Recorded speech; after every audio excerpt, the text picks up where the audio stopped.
Hey, it's the Bennington Show. I'm Ron Bennington. There's Gail Bennington. Yo. And I'm Ron Bennington. Maria Bamford unmasked this Friday. This will be the last day that we announce any tickets. Go to the interrobang.com. It's Friday, May 5th at 11 a.m. at the SiriusXM studios. That's Friday, May 5th at 11 a.m. at the SiriusXM studio. According to my production notes, her new special, Old Bay, is now streaming on Netflix. And I guess Old Bay, this is about the season. The crab seasoning? Yeah, the crab seasoning the people in Baltimore use. Vito, is this one of yours? No. Why don't you speak to me? This is one of Jen's. Well, tell Jen that Old Bay is a crab seasoning and not the name of a special. Still, I think this is a great name for a special, and I'm going to use it. Yeah, now that if it's not used, then... Live from Rock Hall, it's Old Bay as I wade out with an inner tube with a crab basket stuck inside and do the Rock Hall. I forget what they call it. Is it the Rock Hall swerve or something?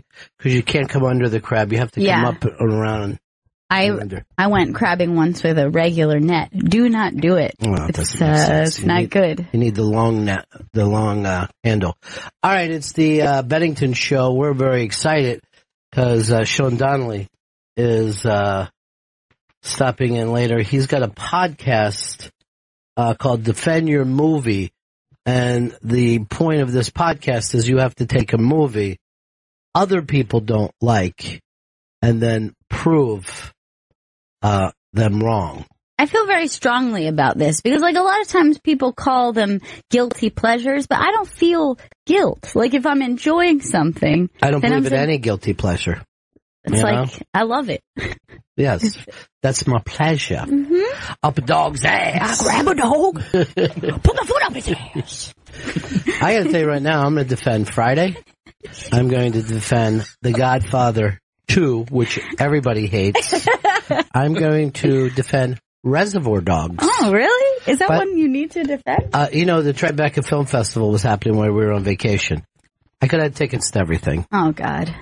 I miss Reservoir Dogs, Quentin Tarantino's own 35 millimeter that he shot, and the cast comes out and does a Q&A and tells funny stories. Shit. Also, Francis Ford Coppola, Radio City, Godfather 1, then Godfather 2, and then the cast comes out. Now, the thing about that movie is they said, you got to sit through 2 movies. Mm-hmm. And they said the place was going fucking crazy. Sometimes that would have been perfect to take your mom to. I got yelled about it yesterday. I got yelled about it. You mean yelled at? She said, why did you not buy me tickets to this? And I didn't even know about it. You got to know everything, dude. You're a producer of a big international radio show. You should know that anything that happens in the 212, okay? Anything that happens, you should know about it. Particularly the Tribeca Film Festival. Yeah. That should be something that you're on looking for guests all the time. And then you're like, hey, I can take my mom to this. But they said that anybody who the Corleones didn't like got killed. The place was going fucking crazy. They said the people were shouting out dialogue along with it. They said it was crazy. That sounds like a blast. Yeah, it does. So I'm going to defend Godfather 2. Vito's mom would have loved that. My allergies are through the goddamn roof. Yeah, now. I've been like coughing and sneezing, but I know I'm not sick. I can tell it's allergies. I woke up in the middle of the night last night just... Oh, no. I'll just say this. I had to expel phlegm. I'll leave it at that, though. I feel like that was plenty. You didn't leave a lot. I had to expel the phlegm that was in my lungs. Well, we should take it this week off. Spring. I know. Spring sucks. It kind of does. Like, it's good for a second, and then you're just like, just get to summer. Just see the bud, and they're like, oh, I see a bud, I see a robin. Done. Now I feel like shit. Yeah. There's too much rain. It's been crazy. And just, you look around and that green fucking scum is on all the cars and fucking signs and everything. It's awful. And then you're like, oh, that's what's in my lungs. It's just like a green powder. There's spore inside. If I had to do, seriously, a Bennington barometer that said spring and lethal injection, it's going to be To me, it's the same thing. God. I feel like I'm being lethal injected. Do, do, do. If you're friends of P. All right. By the way, we know people that went that night to Reservoir Dogs. Out of the whole cast, right? Who do you think got the biggest applause? Madsen. Madsen. Michael Madsen. I would say Keitel. Tim Roth. All of you are wrong. Steve Buscemi. They went ape shit. Oh, makes sense. Ape shit. I guess that was my personal answer. Harvey Keitel. No. Everybody loves Harvey Keitel. You're right. I mean, everybody loved all of them, but they said it was noticeable that Buscemi, but he's a local New Yorker too. Yes. You know, he's Brooklyn. Beloved. Fireman, you know, put on his fire suit 9/11. You know the story. To see how he could help out. You know, everybody liked him for doing that. And he said, look, I'm just here to help. I don't want to do any interviews. In the meantime, Michael Madsen was just shoplifting that day. I applaud him. You know, one time I had Virginia Madsen, his very talented, lovely sister, on the show. And we got to talk, because she's, you know, a real looker. And she's in high school, and boys coming to her house to fucking pick her up. Mr. Blonde opens the door, just fucking with them. What are you here for? Sex? Is that what you think you're getting? No, sir. He's just drinking this fucking nondescript fucking cola from some hamburger place that doesn't even exist. Just most of the time it's like he's sucking a straw through ice. Where did he even get that? You're gonna sit out on that porch, you're gonna come in here, come into the wolves' den. I have a book of his poetry. I forget who gave it to me. It was maybe a Christmas present, but it's a signed, like, little leather-bound book, and all of his poems are like this. Steve McQueen was badass. You know what I mean? Like, it's about the stuff that you never expect poetry to be about. You know what I mean? I was punched in the face once. Yeah, I know. You're real fucking, you know. He's really tall, too.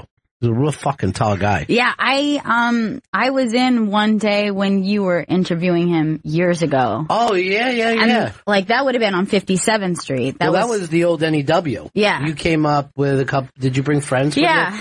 So it was, here's the weird thing there.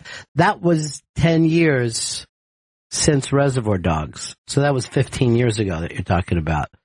And that day he had his beautiful wife with him. I think they got like 5 boys together.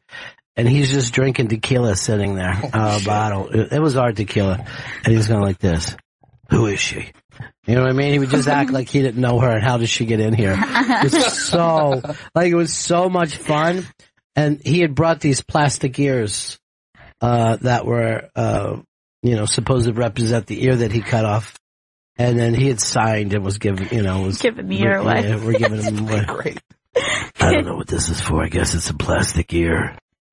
Wish I had a razor with me right now. I mean, that guy should have been a major, he should have been like a fucking Steve McQueen, Marlon Brando. Absolutely. But he was so physically intimidating. Like, he is already the voice and, his body language, but he's just massively tall. He's really tall. Like, you've never seen an actor He's this like tall. really tall, and he seems like he's lounging even when he's standing up. There's something that he's just kind of leaning all the time. That was fucking cool as shit. What else do we got to get to today?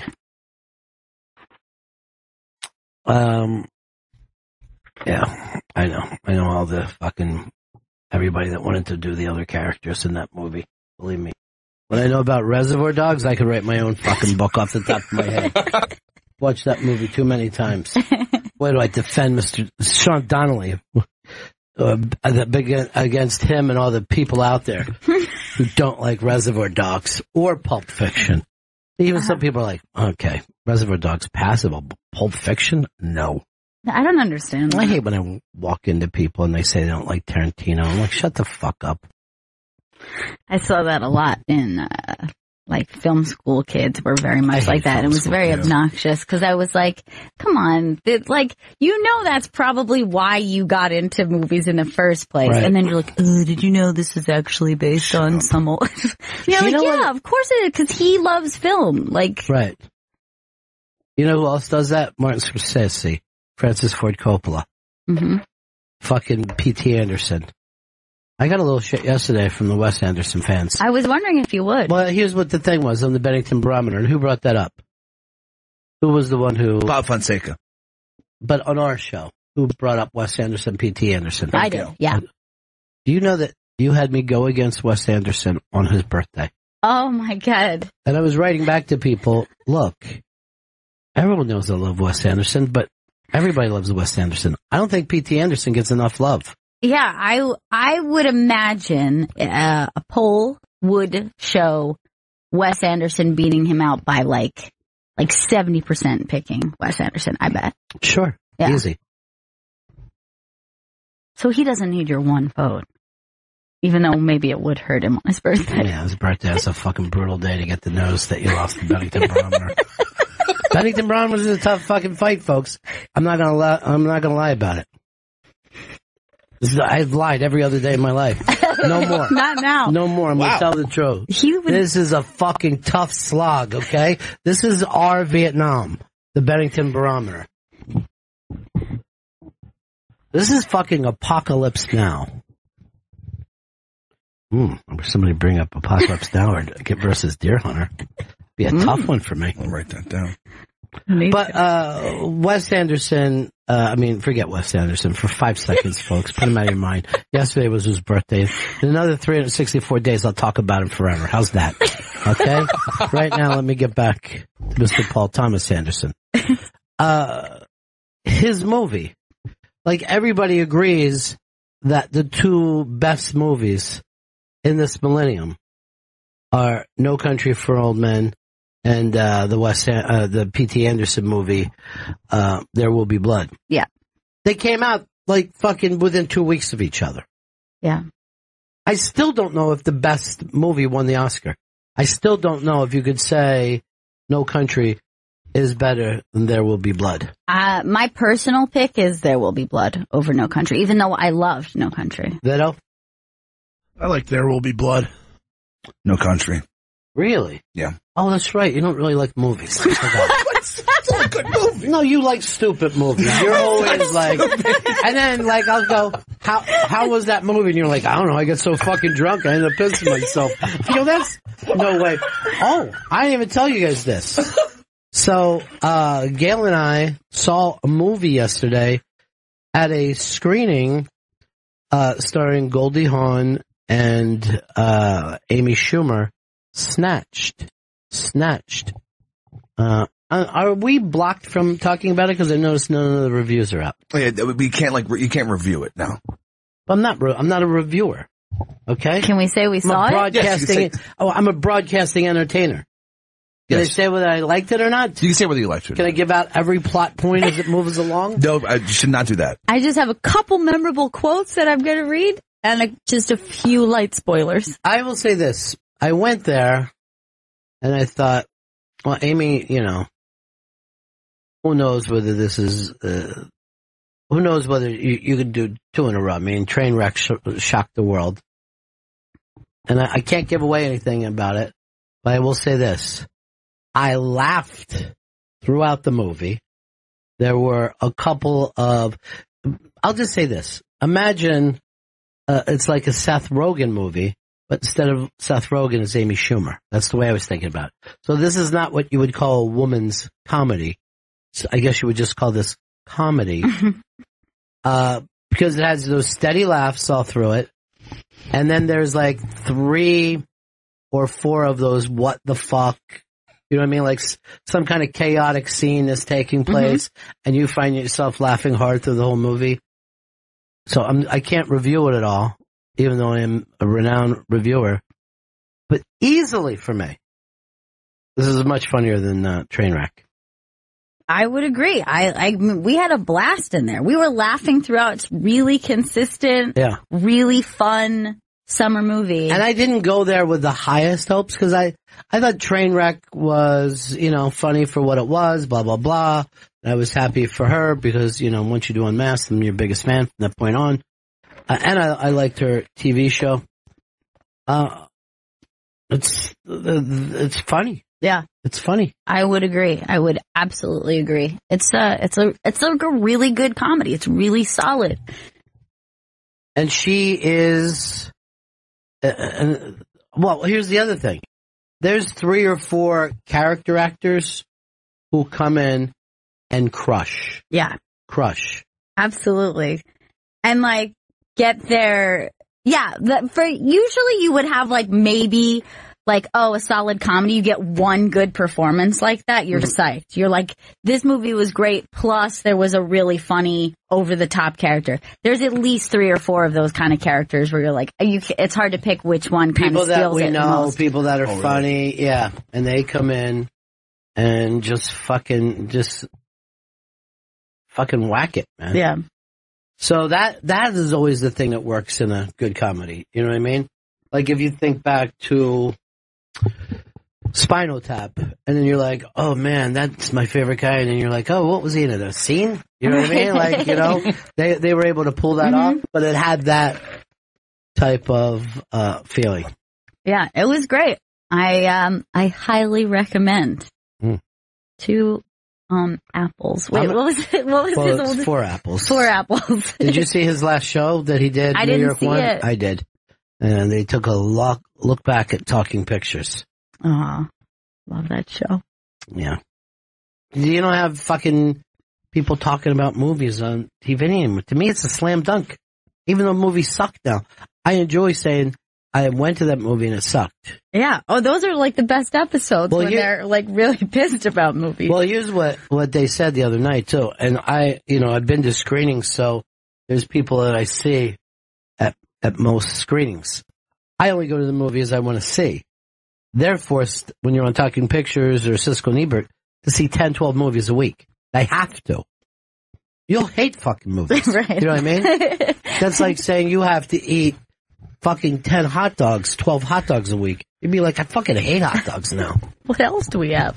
This is your job. Eat those hot dogs. It's too much. Too much hot dogs for me. I give it fucking 0 apples. I give it 3 wormy apples. What's his name from Talking Pictures? Neil Rosen, right? Neil Rosen, yeah. I told you that he's buddies with Sherrod. That's the best. Yeah. That's so funny to me. Sherrod actually refers to him as an African-American slur. Really? Okay? No. Yeah. Interesting.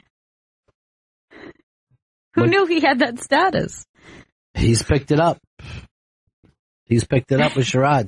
That's for sure. And also, we were talking about the early comedy clubs. Neil Rosen was there in 76. Really? Doing, sets. So they always tease him on the show. You like any movie that is about stand-up comedy. Because he's like any documentary that's about, it was unbelievable. When is that, I'm dying up here, TV show supposed to start? I think it's Showtime is running it. Where it's supposed to be, and Jim Carrey is producing. It's supposed June 4th on Showtime. I don't know. June, that seems like it's a fucking million years away. You know what I mean? Can't even discuss June. We'll already have nuked North Korea and some parts of South Korea. Oh no! Before that, so you can't keep the nuke stuff in. It's collateral. Yes, it's gonna be some fallout. It's gonna happen. Probably parts of China too. Yeah, but they nuke their own people, don't they? Yeah, they don't mind. They have so many people. We're doing them a favor.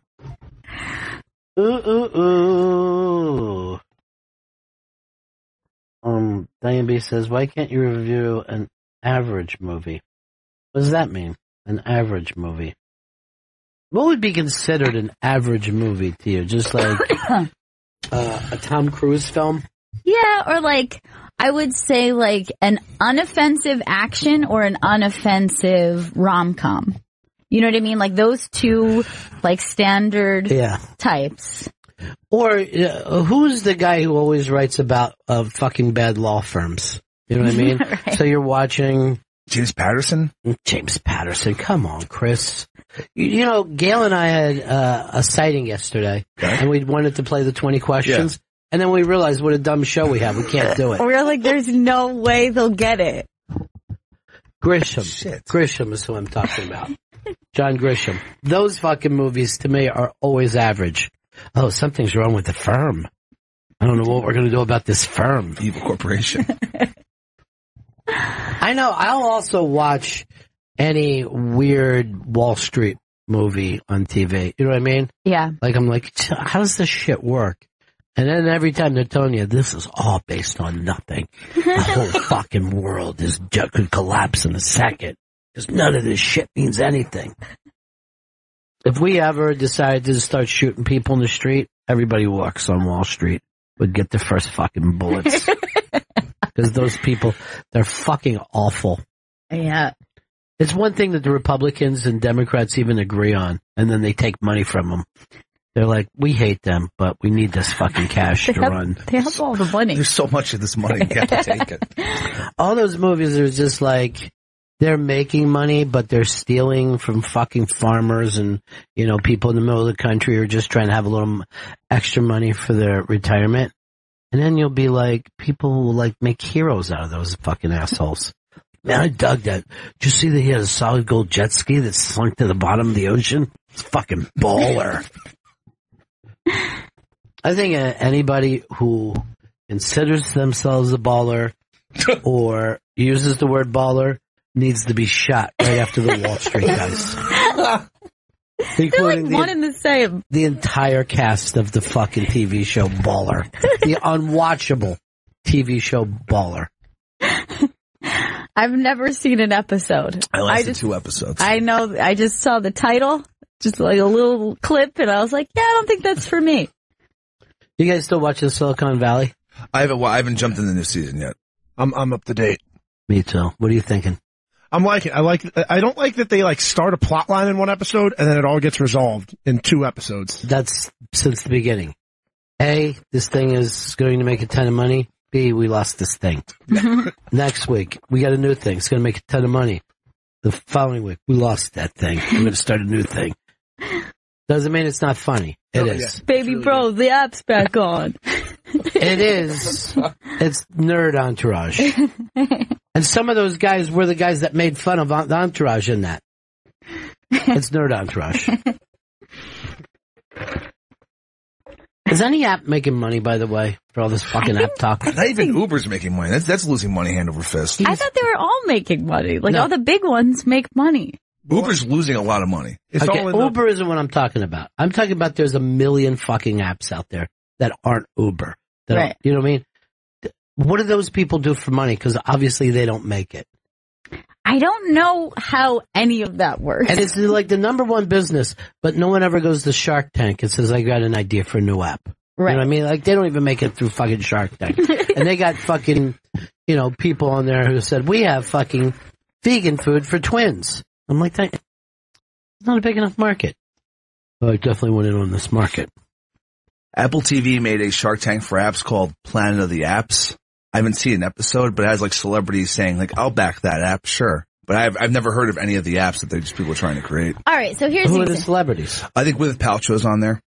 I think. What do you mean? What channel is this? Apple TV? Apple TV had this was like their first original programming show called. Well, where are you supposed to watch this at? I think on Apple, go to like iTunes store and you can watch it there. So you buy an episode from iTunes? Yeah. Is that what you're saying? Yeah.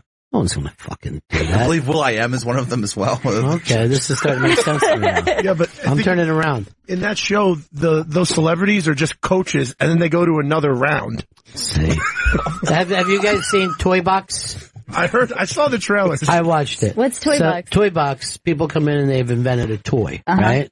Not like a video game, like an actual toy, and then they have to pitch it, and 3 experts. If they put you through, then you go in front of 3 children.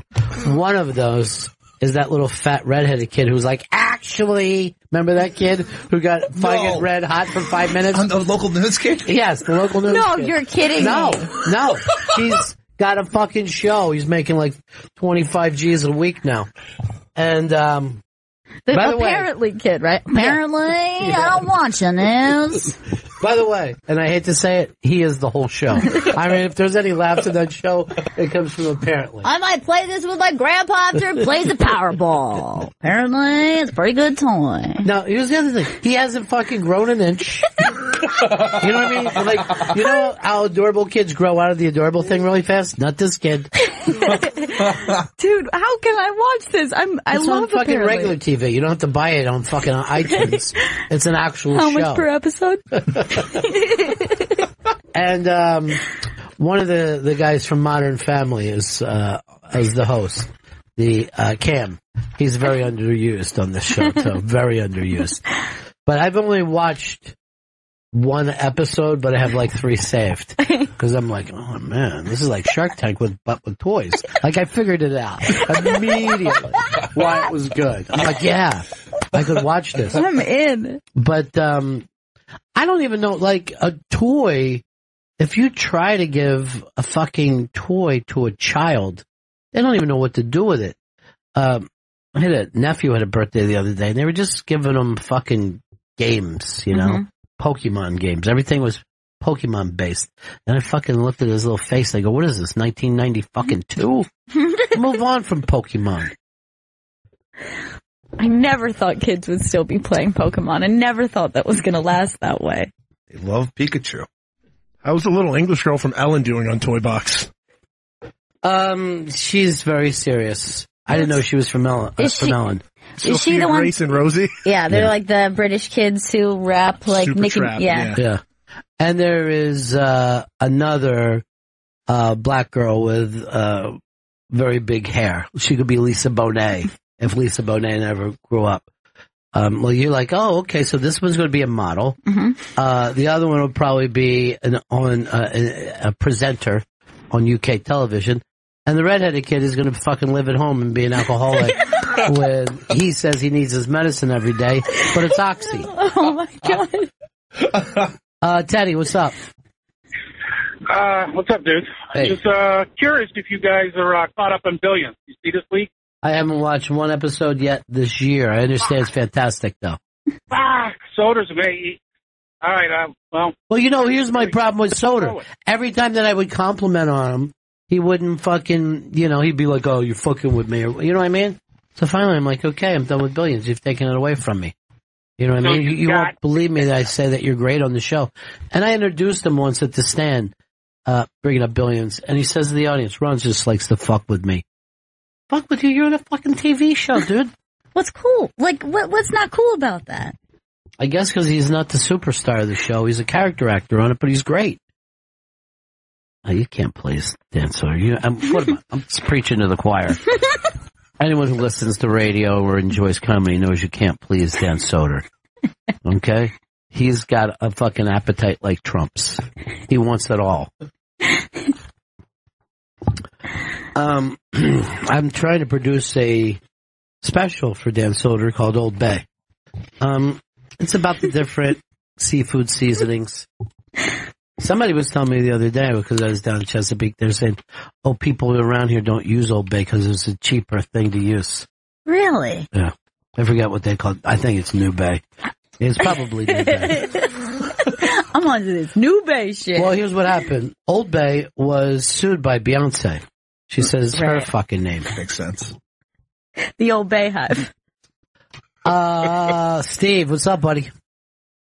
Hey, I've watched the Toy Box a couple of times, and that apparently kid he surpassed my expectations. He was funny in the viral video, but he's nuts, and he says multiple just funny, weird things during the whole thing. And the best part about it is that he doesn't really interact with the other kids. He just sits at the end and just blurts shit out, and they have these awkward looks on their face, and they're like, this guy's crazy. You can tell, you can look into their face and like, this guy is crazy as shit. Well, here's the thing about him. He'll also do something physically embarrassing. Like, he can't really play with the toys. Right. He stinks at it. Said best. No. All right, I just want to bring up this correction that came from Mr. Steven Swinicki on Twitter 4 minutes ago.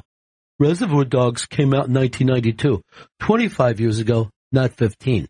if you would have been listening and taking notes to the show, like I asked every listener to do, I said he was at NEW to celebrate 10 years of Reservoir Dogs. That's exactly what you said. And so that was 15 years ago. But, Steven, you're so quick to be correct balls that you have to just, you could have easily just taken the transcript that you're typing along with the show, going back and reread it. I'll tell you what I'm enjoying more than any other television show this year, and I may move it up. This is a show that I wish I could just binge to the end of it. I believe it's not only the best show on TV right now, it may be the best show of all time. Better Call Saul. You're loving it? I've been loving it since the beginning, but this year, the intensity and the smart fucking writing is unbelievable.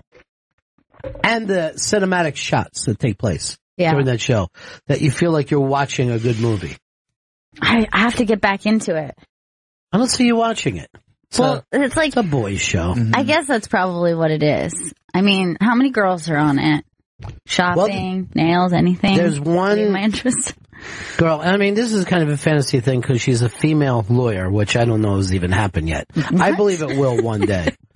But so it's set in the future? I don't think so. It's set in an alternative Earth. Okay, that makes more sense. Earth. You know who I'm going to sue right now? Mr. Steven Zweinecke. Why don't you just fucking correct me on how to say your dumb name? You know what I would do if I was you? I'd change my name. Nobody ever corrects you.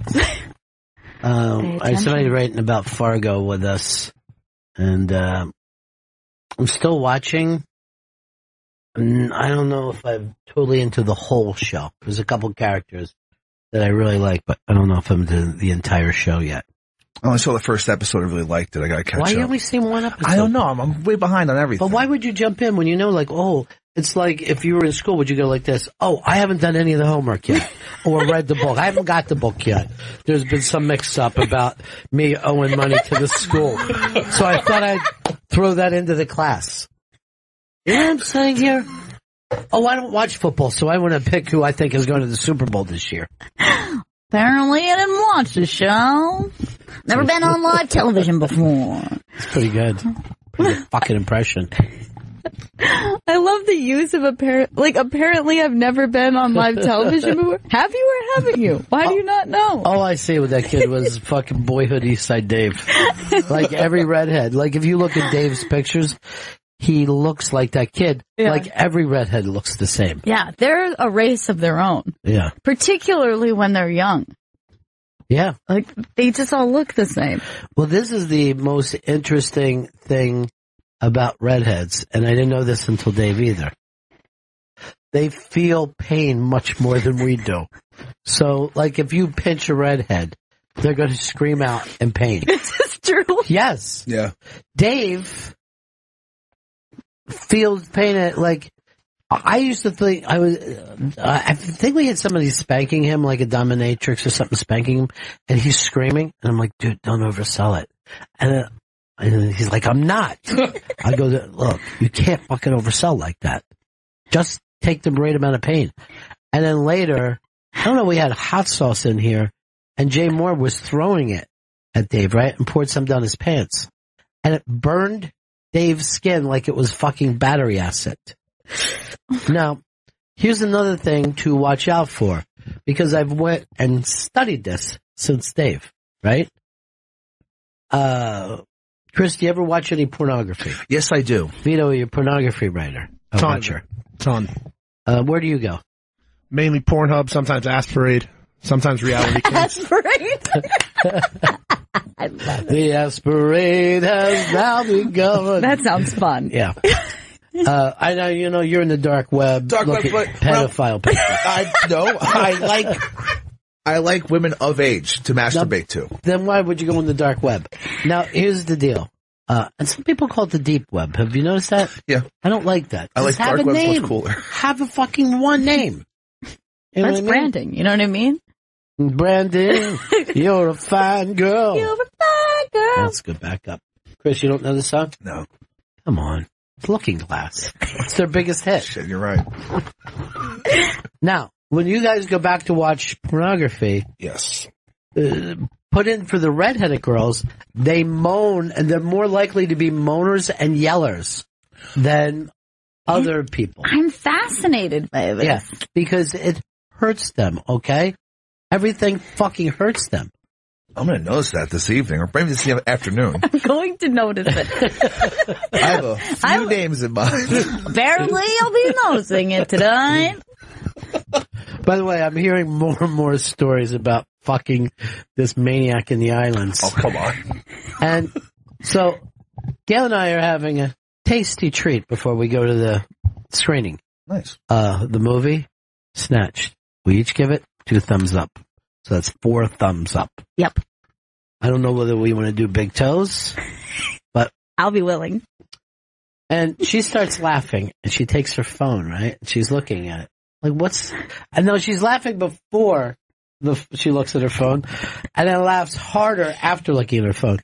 And so I go, what are you laughing at? She turns it around, and it's your Scary Ocean picture, right? Oh, cool. And then she says this. Have you ever waded into the ocean, and instead of looking at the ocean, you turn your back at the ocean and glare at the beach? And I go, no, that's true. And then I thought about it all through the night, and I'm like, maybe if I'm swimming and I'm over my head, I look back towards the shore. Right. You know what I mean? If you're going to catch waves, you're looking towards the shore. But you just don't sit there because a wave could hit you in the ass. You don't.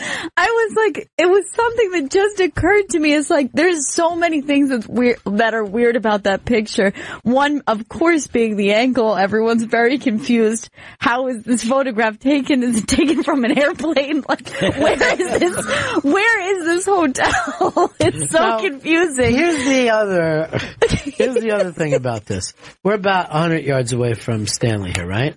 Yeah. In this picture. And he's fully clothed. Why can we understand drunken rage from this picture? That is not a happy person. Yeah, he's pixelated, and yet through those pixels you see drunkenness. Drunken rage, though, there's anger, that's a wife beater. That's a guy who ends up pushing something on top of his children that, you know what I mean, gets carried away. He started to hit them, and you're just nasty there. So here's one of the stories I heard. While he's drunk, down in St. Martin's, all fucked up, screaming at a crap table, a listener comes up to him. Oh my God! There were witnesses! It was a roulette table. Oh. And while you were yelling red over again? 20. I lost a lot of money on 20 for whatever fucking reason. This fucking ball couldn't hit 20 for the love of God. But yeah, I was at the roulette table, like whacked out, and with a bandana on, yelling, and a listener came up to me and said, "Are you Chris Stanley?" So yes, I am. What did you end up saying? And I said, I gotta tell my wife who was at the blackjack table. It was surprising. I was like, all right. A couple gamblers. You tried to be the Matthew McConaughey of the islands. All right. It's just much. All right. Party at the Moon Tower. Okay. And then the other thing is, lately, the big Chris Stanley story is oversleeping, right? Yes. This picture that you see of a man who's been up for 24 straight hours drinking is taken 3 hours before the wedding that he was there to be in. Yes. And he left there, crashed out, and the groom on his wedding day couldn't wake up for Stanley. Yeah, I came to, and he just a fucking pounding on my fucking door. I'm like, what the fuck? Who the fuck is doing this right now? That wasn't a pounding on your door, it was a pounding on your chest. The only way they could wake him up was paddles. You should have those paddles connected to your belt wherever you go. And then a car battery on your hip. And then I was told, the groomsman that was knocking down the door, someone saw, there was like a dude outside, like, yeah, that guy was out till like 7 a.m. drinking. I don't think he's gonna wake up. Like, there are just people on the beach who noticed me fucking passing out in the ocean.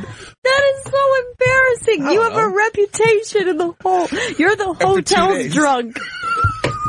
Now, by the way, I feel zero from Mark Zito for this. You know what I mean? Because that's like saying, oh, I want one of my groomsmen to be a beehive. And then being shocked that everybody at the fucking wedding Let's ruin these bees. And then you're yelling at the beehive, how could you have done this? You know it's my wedding. So, you know what? You're free and clear the way any beast of nature would be.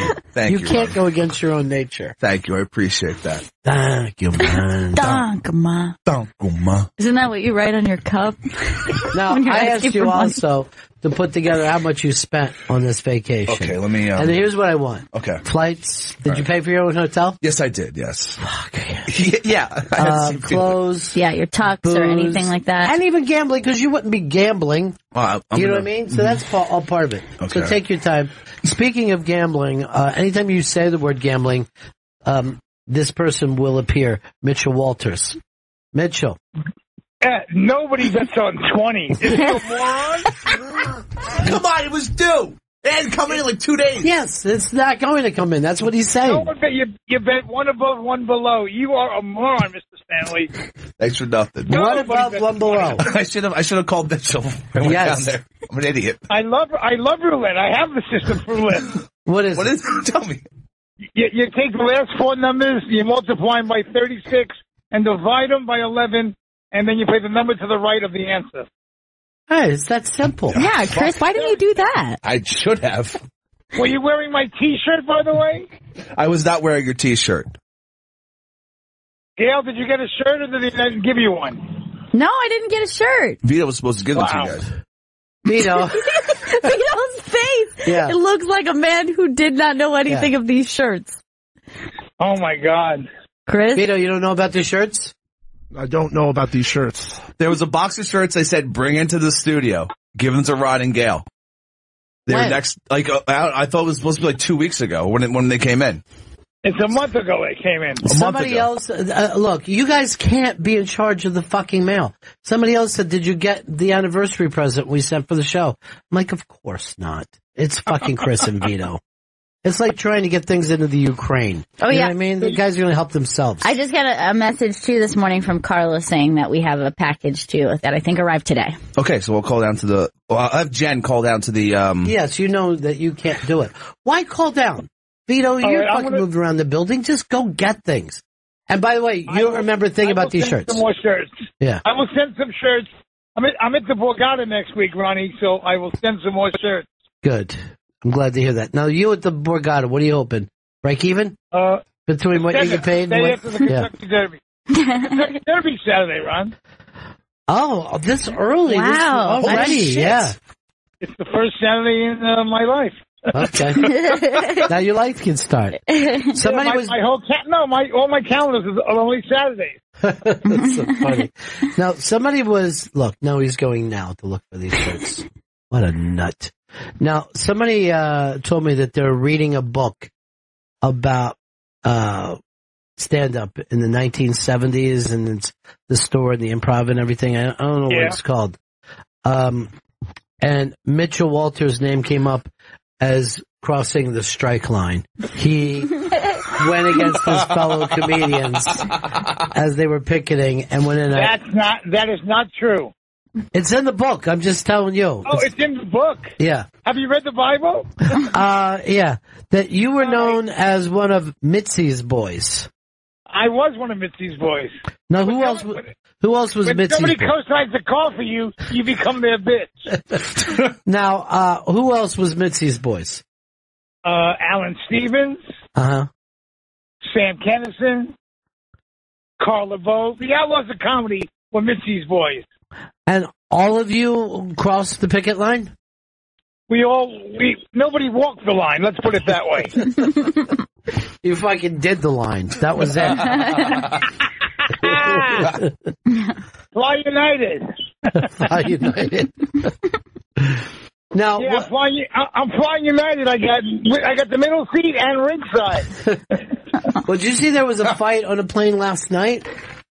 Oh, yeah, a Japan flight. Yeah, but I don't even think they left the ground. These guys were just throwing fucking hammers at each other. I mean, it was a pretty decent fight.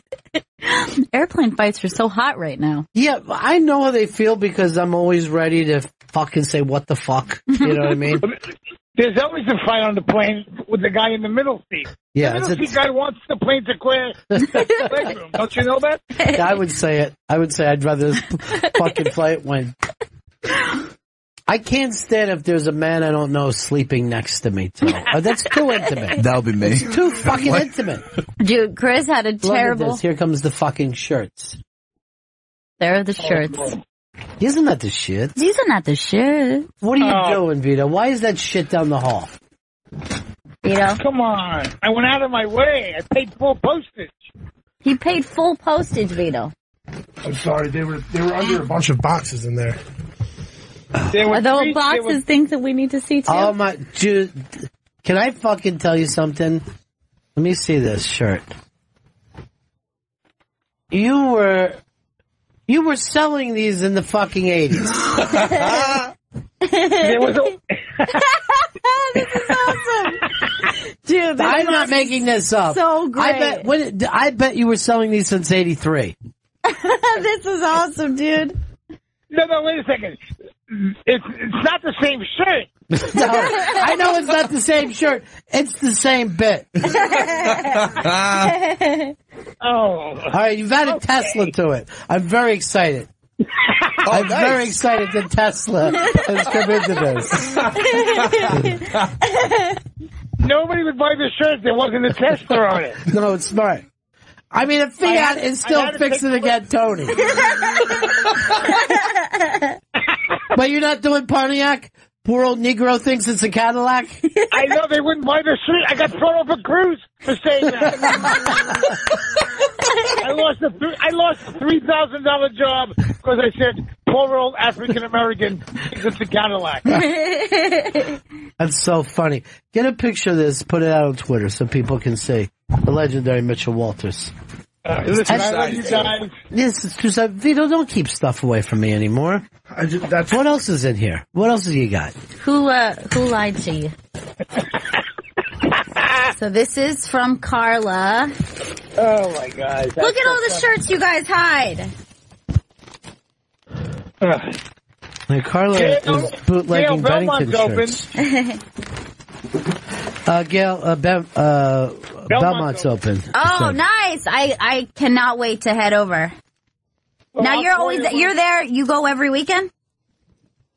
Well, my car only goes that far. That's where it stops. I don't have enough gas to go to the Belmont.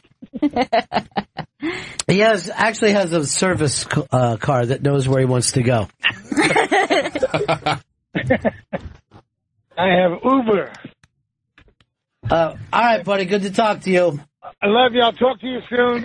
Borgata this week. Bye. Borgata, go see the legendary Mitchell Walters. Jimmy Schubert's there this week. I didn't even know that. Yeah, he's in town, a little jerk. That special that he shot is unbelievably funny, man. Unbelievably funny. I think the funniest thing I've seen in a long time. Very funny. Talk to you soon, Mitchell. Peace. All right, buddy. Peace. Mitchell Walters at the Borgata. I mean, to go see Mitchell in Atlantic City at a casino, forget about it. That's everything. You know, that should take 3 or 4 boxes off your list there. All right, we got a break here. What was that, Chris? This is a giant package of chunk light tuna. In water, Starkist, my favorite brand of tuna. Oh, so who sent that to you? That was from Carla Finch as well. Oh, very nice. Thank you, Carla. He loves chunk light. Yeah, that's your favorite. Why won't you say so in the air? Why you guys... I see you putting something under your fucking bag, and I'm like, what is that? I thought maybe he had some fucking edibles. I guess it is an edible in its own way.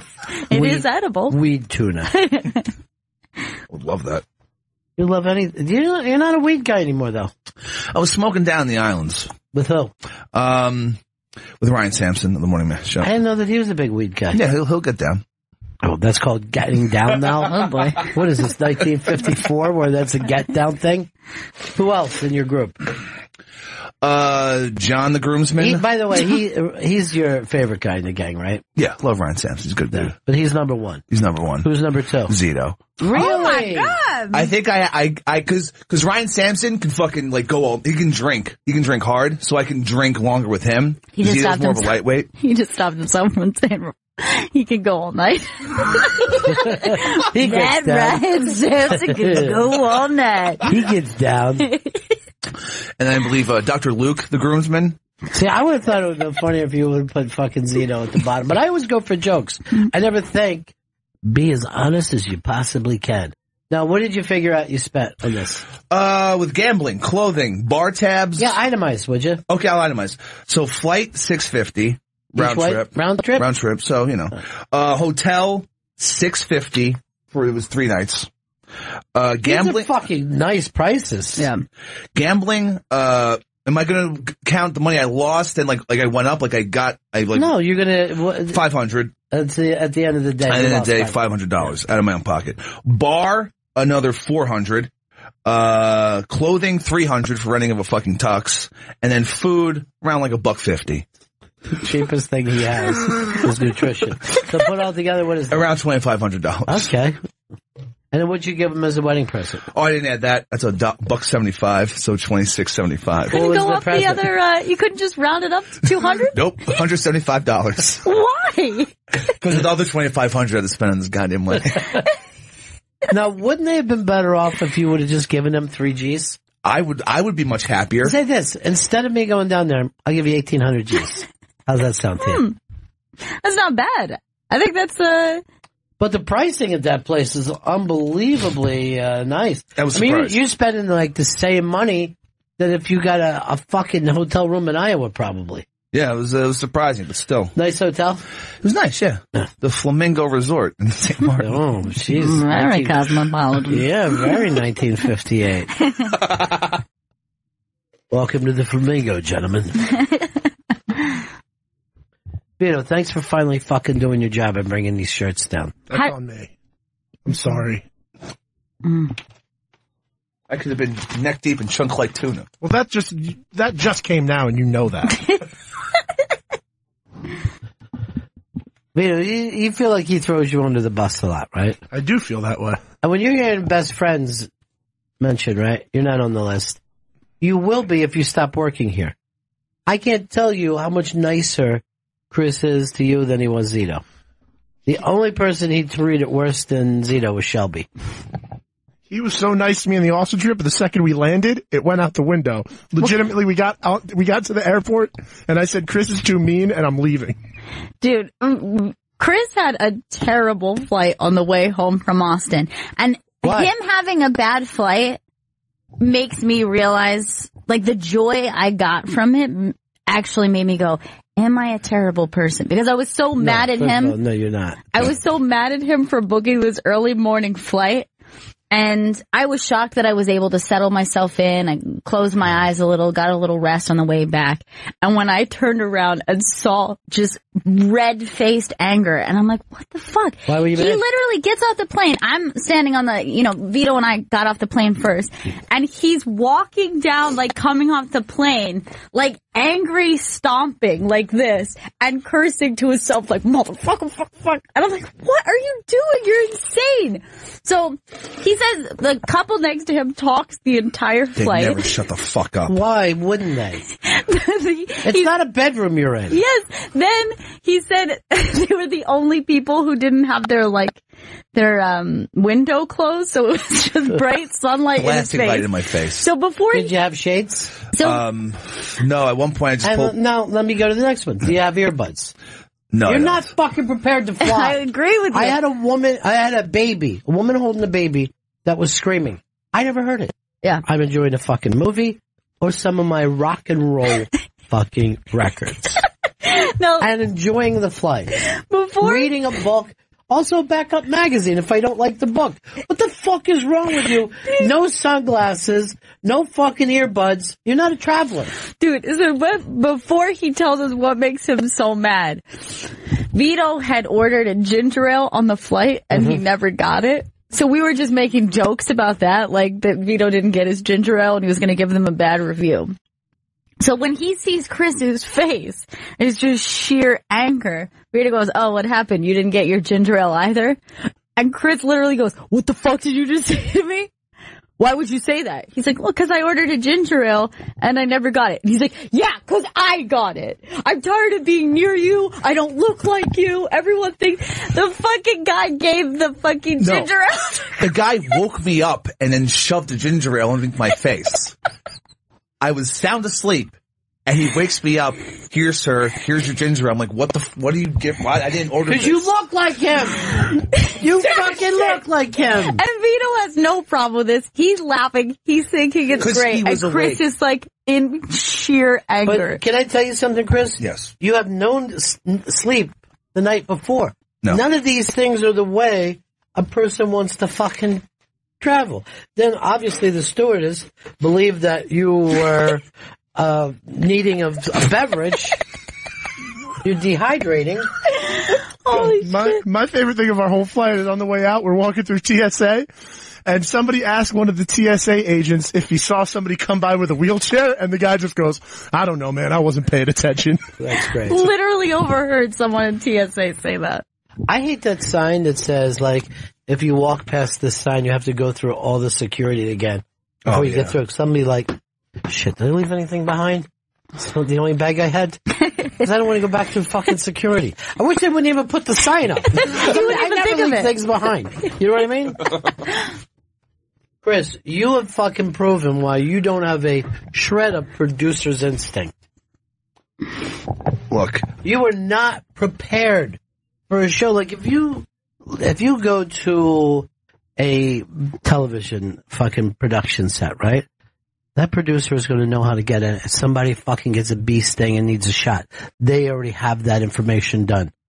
This guy gets on the fucking plane. He wants to sleep.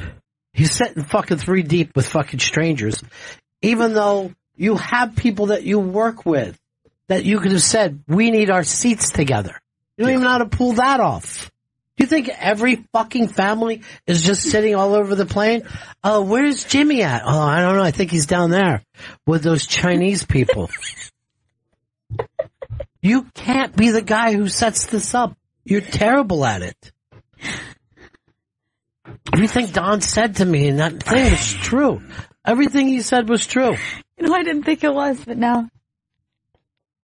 You're the man. Let me tell you, I was listening to Jeremy's fucking thing, both, because I think he runs both Willie's channel and that, and then doesn't he also do the rock channel, the Underground Garage? I can look into it. Look. Just stop looking stuff up, Vito. Just be a person. Run down the hall and see if you left it under some boxes. Your opinion. Everything that Don told me about Chris Stanley is fucking true. No, it's not. You don't have a producer's instinct. Everybody would say, how do I have the show? I'm the person handling this. How can I make sure the show travels and enjoys their trip so that they end up wanting to work here? That's one of the things the producer thinks about.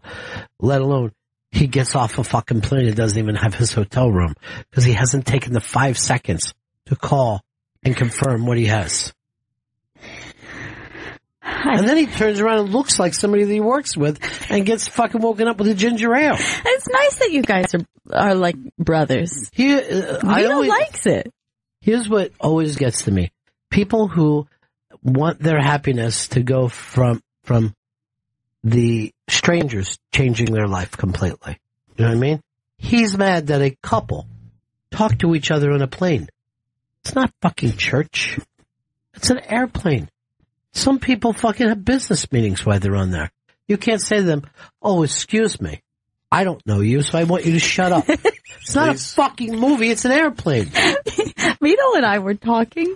I was enjoying a fine fucking film about 2 brothers who started a hamburger chains, only to be bilked out of it by fucking Batman. Batman came in and bilked them out of it. And at the end, I wrote up my review, and I just wrote it on the seat for the next person who saw it. I just wrote, I don't give a fuck about any of them. I'm glad they're all dead now. Why would I care? Somebody came in and stole our fucking franchise idea. but gave us millions of dollars. Fuck you. Fuck you, McDonald Brothers. You're business people. Keep an eye on your business. All right, I got a cease and desist. My lawyer's doing a cease and desist against this, what Carla Finch calls fan art. These are very classy shirts, too. They're very soft. These are nice shirts. Nice. Didn't tank like Trump Cuck, but they're doing very well. They're in another printing. This should be called No One Looks Good on This Except for Gail. I was wondering why I like this shirt so much. This should just put the band to Asia, and off we go. Now Chris is pissed because I wasn't on his side. That fucking stranger shouldn't try to change their lives to make his better. Why wouldn't you just drink yourself into another coma like you normally do? I was already in a coma. I think he's mad that I brought it up. No response on that one. My travel plans perfectly arranged. And I was in one of my 2 hot tubs the night before. That's amazing. I had my big show so I could relax. That hotel was beautiful. That was nice. Fuck, glad we were paying a freight on that though. Those were crazy prices. No wonder they wouldn't put Stanley in it. It's much too nice for me. Yeah. Too much, too nice for me. Too much nice to be forgotten. What else is down in that office that belongs to us? Is there a dead cat down there that somebody gave us a kitten years ago? Just mummified underneath boxes of shirts. Oh my god damn it, I said I had to fucking break, and I shall. Right back, Bennington. It's a Bennington show. Over at the Interrobang right now, Gail meets girls, Morgan Murphy. That was so great. We recorded that at the Moon Tower Festival in our hotel room, and it was a blast. So check it out. Morgan Murphy on Gail Meets Girls. Go to theinterrobang.com to download it. That's considered a great get. Yes, it really was, and a lot of people tweeted me that. Really? I'm like, this is big. This was big for you. Well, they're like, hey, you're not big enough for this. This is too big. We didn't realize. He's too good for you. Hey. You're nobody. She's somebody. What? You heard me with my texting.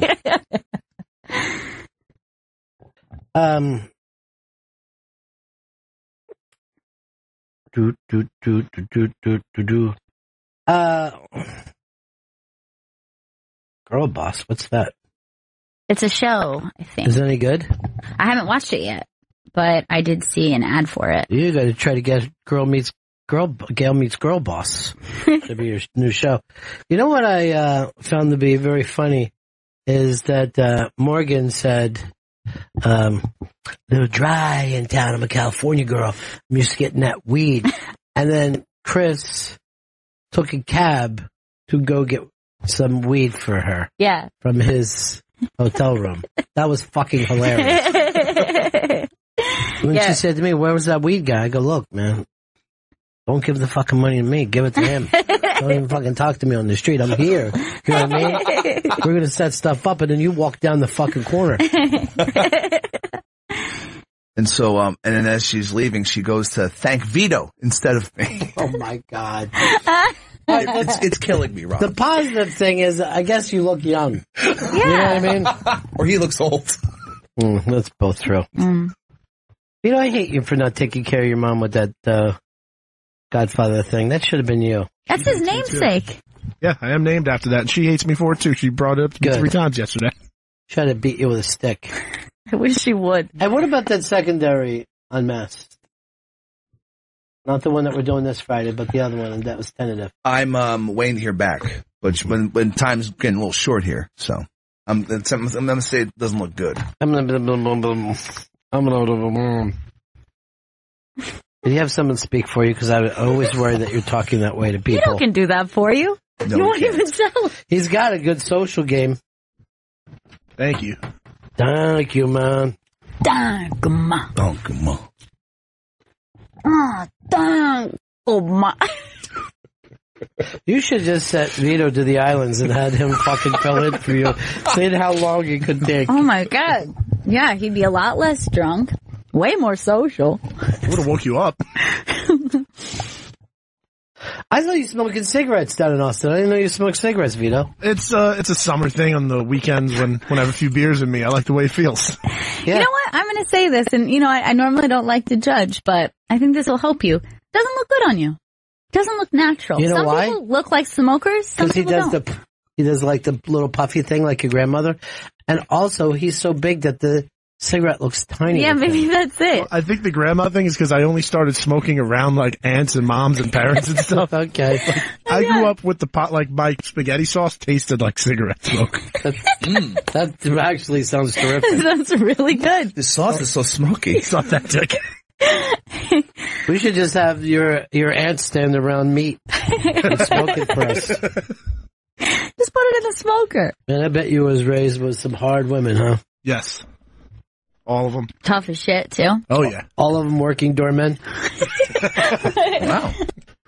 Yeah, very tough women. Very. Union girls, huh? Yeah, nice union. Nice union gig. Plus, you end up getting those Christmas fucking tips like unbelievable. Oh, yeah.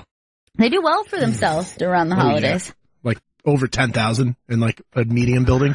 Really? Yeah. I often wondered how they usually do. Yeah, if you're a super, you like your whole year could depend on your Christmas bonuses. What do you think the average is like per apartment? Like what you usually give your... So first of all, you can't tell because this is New York City and all the buildings have different income people.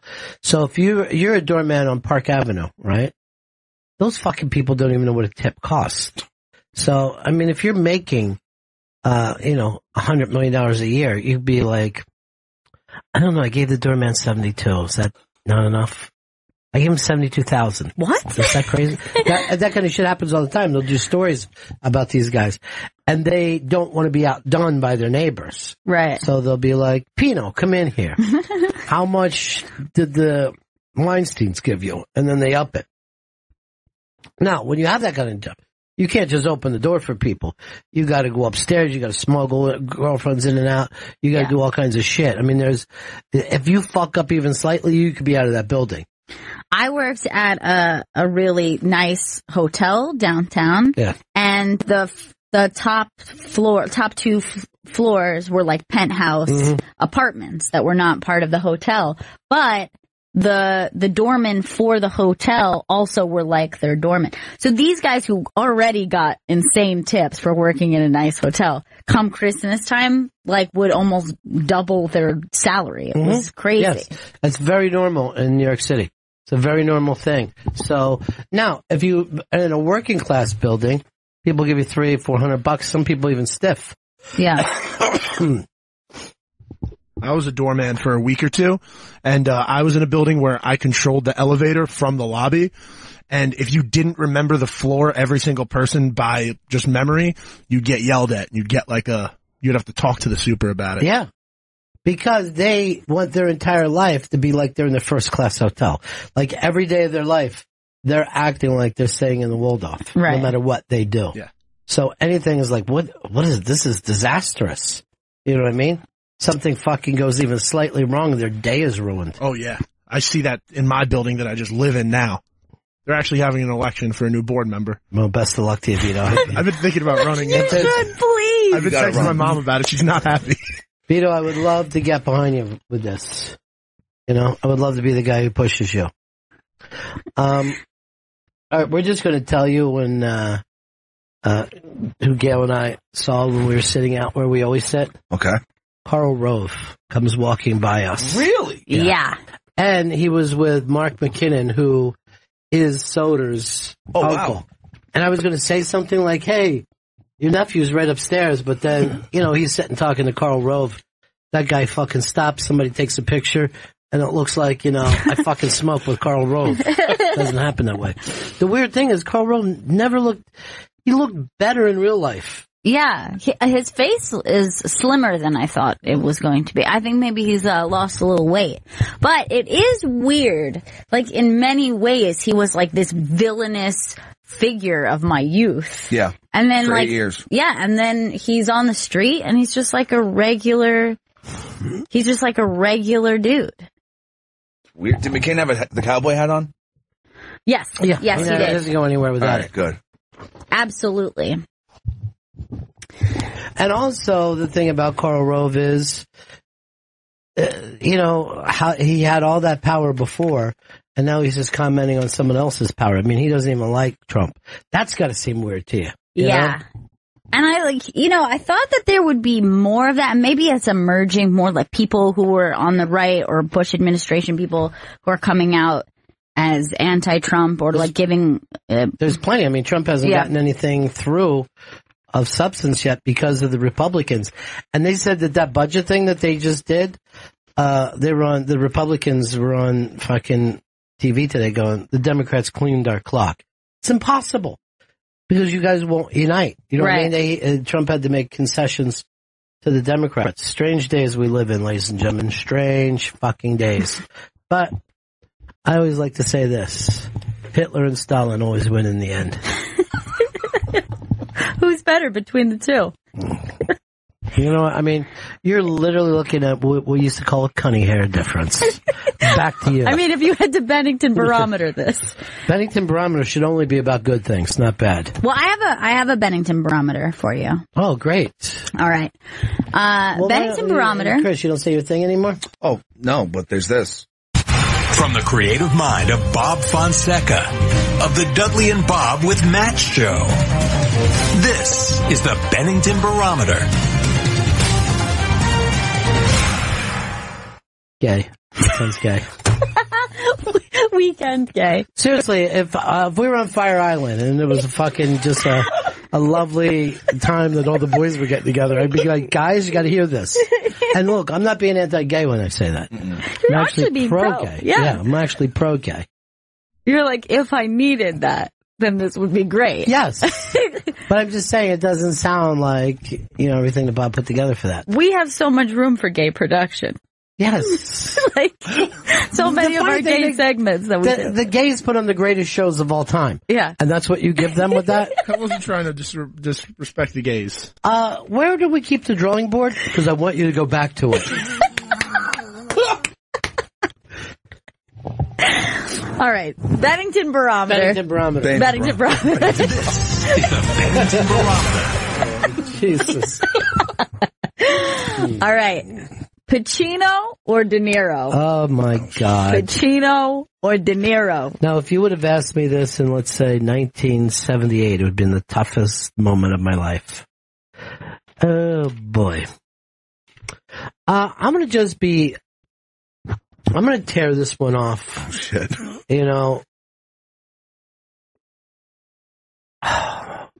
It's not easy. They're both great. And I'm not part of they both suck now. I'm just not. Matter of fact, I'm looking forward to this new, movie where, De Niro's playing the Wall Street guy that fucking fooled everybody for fucking 20 years. Madoff. But, in terms of, I'm just going to say it's Al Pacino. I'm going to pick Al Pacino. Wow. Match. What did you have, Vito? I can't read yours. Pacino. All right. No, what'd you have, Gail? Pacino. Wow, so I guess that was very easy.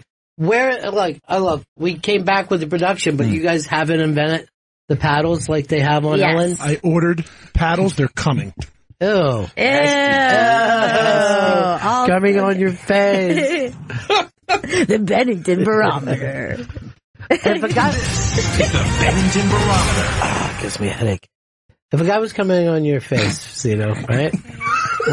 Would you put your tongue out and go yummy, yummy while you're doing it? No, I mean, I'd probably keep my mouth closed. Okay. Messy that way, but all right. What do we got? Bennington barometer. Bennington barometer. This is the Bennington Barometer. That doesn't even give Bob the respect that he deserves. Come on, man. From the creative mind of Bob Fonseca of the Dudley and Bob with Matt Show. This is the Bennington Barometer. That's too long. We need something short, but you got to give credit out. Lord knows I get my own credit on Doug Loves Movies. Every time. Mm-hmm. And I love it. Oh, yeah. You love credit. Credit where credit's due. You don't have to pay me, just give me credit. That's as good as money, too. Like Stalin, I like to hear my name brought up where it's not supposed to be. Like, you know, it was good, Bennington. That's what I like to hear. Sure. Yeah. I like to walk by in the home and hear just like, no, seriously, he's the best interview in the world. Oh, hi, Ron. We were just talking about you. Oh. I go like this. I know you were, brother. I know you were. All right, go ahead. All right, Bennington Barometer. Bennington Barometer. An American classic. Cheeseburger or hot dog? You would think that this is close. Go ahead and put your things up. Everybody knows it's cheeseburger. A hot dog is an occasional thing. That was a way. I still can't read it as much as you try. Yeah, see how I bolded mine. Yeah. He put hot dog. He's lying. No, I didn't. He just likes to throw people under the bus. You guys need to start getting along more. You should start throwing each other under the train. Mm-hmm. We might survive a bus. Just run a train on each other. Again. All right, Bennington Barometer. Bennington Barometer. This is the Bennington Barometer. Bennington Barometer. I'm starting to hate Bennington Barometer. You just yell barometer. Bennington Barometer. It's just not a barometer. Barometer. Oh, what was your trying to get this catchphrase? I got barometer. Yeah, I just got barometer. It was supposed to be a positive. All right. All right, this was written to me. At a barbecue, 100% hot dog? No way. Maybe a pool party. Yeah. But even when I'm at a barbecue and I have a hot dog, I'm also going to have a hamburger. Same. I just did that the other day at a picnic. I had a hot dog, a hamburger, and a single rib. And I'm like, really feel good about this. Wait, there's coleslaw? Yeah. Pile it high indeed. All right, Bennington Barometer. Bennington Barometer. Bennington Barometer. This is the Bennington Barometer. I said Bennington. Brennington, he said. He did. Fuck. This is a sophisticated one. Walt Whitman or Robert Frost, American poets. You would think that this would be difficult. Mm-hmm. No. Not for anybody that's Delco bound. I'm straight Walt Whitman. Match time. Yeah. None of you guys, these questions are so bad, Gail. I know. No one has missed it. All right. Someone else throw in a question. I got a Bennington Barometer. The Kinks or the Small Faces? Kinks. Anybody would say that. I have Small Faces. Why? Small faces? You're not even saying the faces. When did you ever hear me sit around and talk about the small faces? What am I going to, Itchy Coop Park? I'm more of a faces guy, like any fucking human being. Noted. I have a Bennington Barometer for you.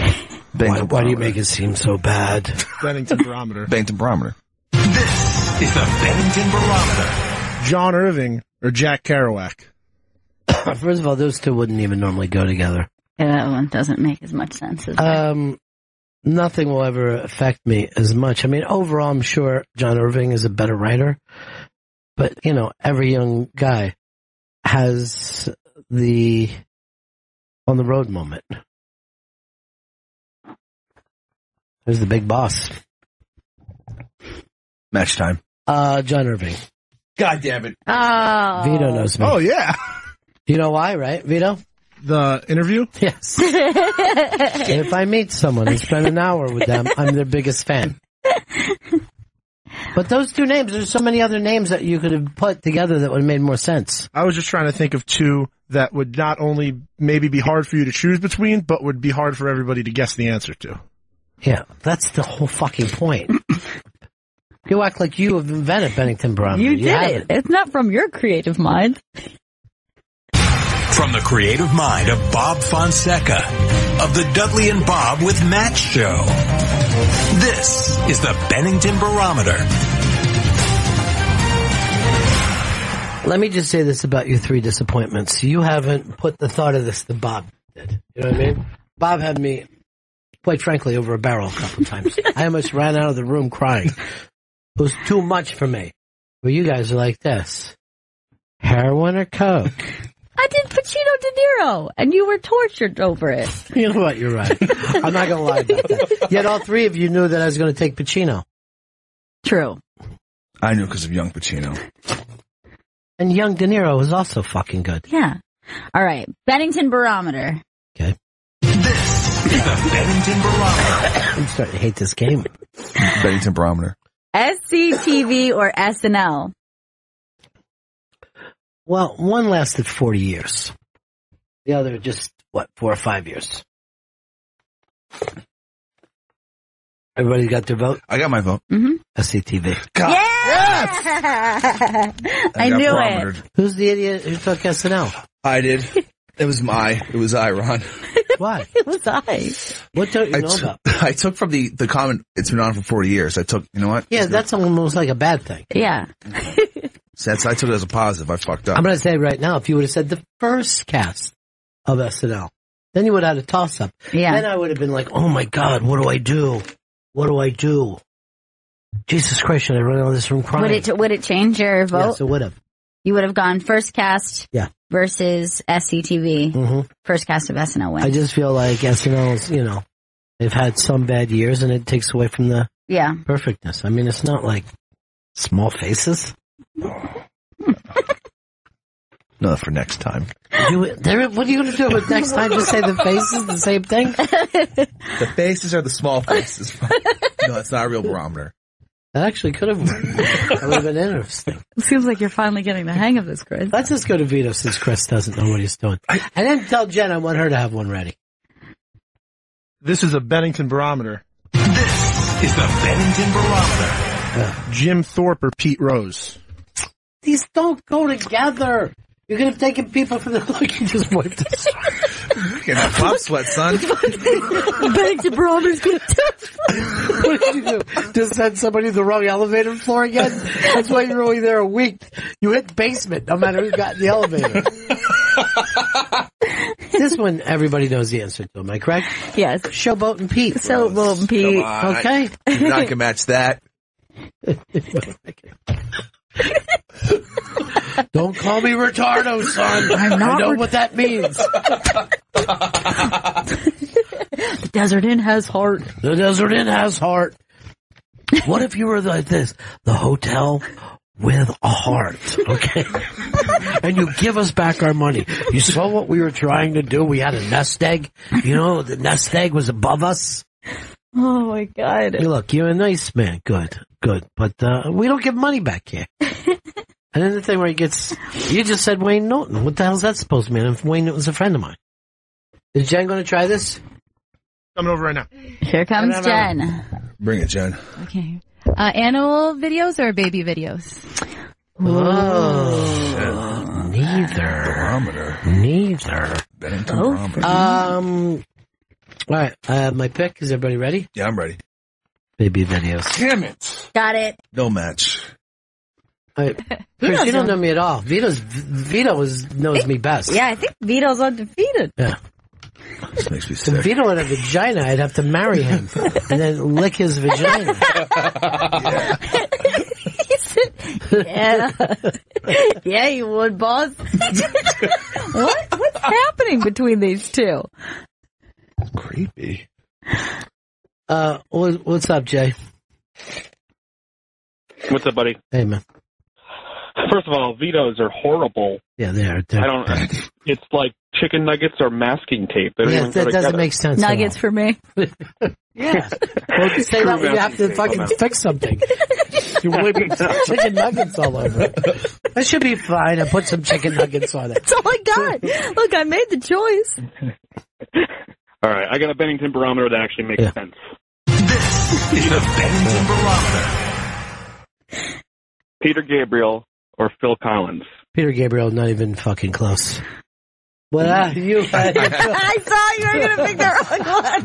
God damn it. You tried to make it up. Why were you thinking Phil Collins? Because he was on the show. Yeah, but... you know what I mean? You're using Beatles logic? It's not 100%. Scrambling I didn't here. spend an hour with him. That's true. That only works for 60 minutes. Yeah, I'm a 60-minute man. Also, I didn't think Phil actually brought it there. I thought he was very cliche. Man, that right fucking pit's really sweating it up. How's the left pit? Bennington Barometer. Chris's right pit or left pit? You would think that one shoulder would be smaller now. No, man. Coming up a little bit, Sean Donnelly's going to be here. He's got a show, a podcast called Defend Your Movie. And it's a really great idea because we end up in these conversations all the time. Yes. And like I said, for me, like, if I'm into a movie, like, I'm pretty serious about it. Like, I'm usually don't get into a thing where it's like, oh, I'm kind of embarrassed. Mm-hmm. I'm like, no, it's good. To me, it's good.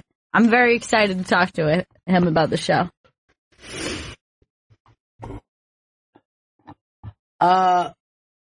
Chris, you got one that you're going to use? Yeah, I got it. With Sean? Yeah, I got it. I got that. You're not going to do Bennington Barometer anymore. You and Vito both proved to be too stupid.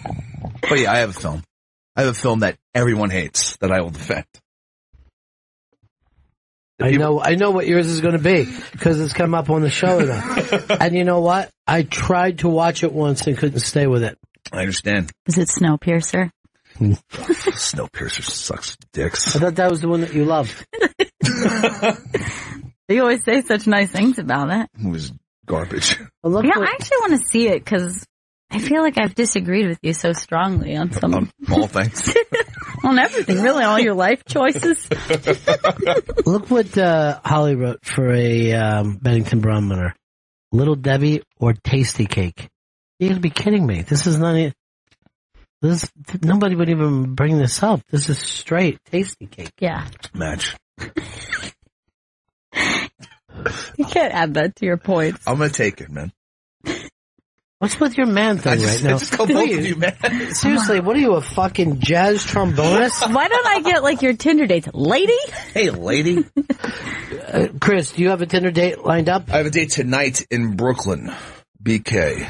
Where are you taking her to, a cocktail lounge? We're going to a bar, yes. I hope they serve food. Now, you realize that after the ridiculous pictures you went up, a lot of people think that you lie about your Tinder dates. A lot of people. One lie. The crazy, as fucking weird and nuts these stories are, they're all fucking true. I will say this about Chris Stanley, and I've known him for 33 years now. It's a long time, right? Chris Stanley only lies by omission. He does not tell a lie. What he won't do is tell you the truth. And I get that all the time with him. Yeah. But if I say to Chris... Sounds like my ex-girlfriend talking to me. It is a true fact. You don't have the ability to lie to somebody. You won't say, no, trust me, it happened this way. But if there's something that you need to tell me because it's a fuck up and you don't have to tell me, you won't. Yes, 100% correct. And that's lying by omission. But that's different. I don't think, and not just with me, with anyone, I don't think Chris has the ability to just lie. He just doesn't. So, that being said, look, these stories are true. But, you know, on top of this, I got a lot of people tweeting and saying that he We're laughing because we just watched you zone out, Vito. You're just sitting there. Sweaty man. Completely spaced. Ron just nodded to me and your eyes were just like complete soft focus. Everybody thinks I zone out. Sometimes I'm looking at Chris on the screen. That's zoning out. In a world of shit. But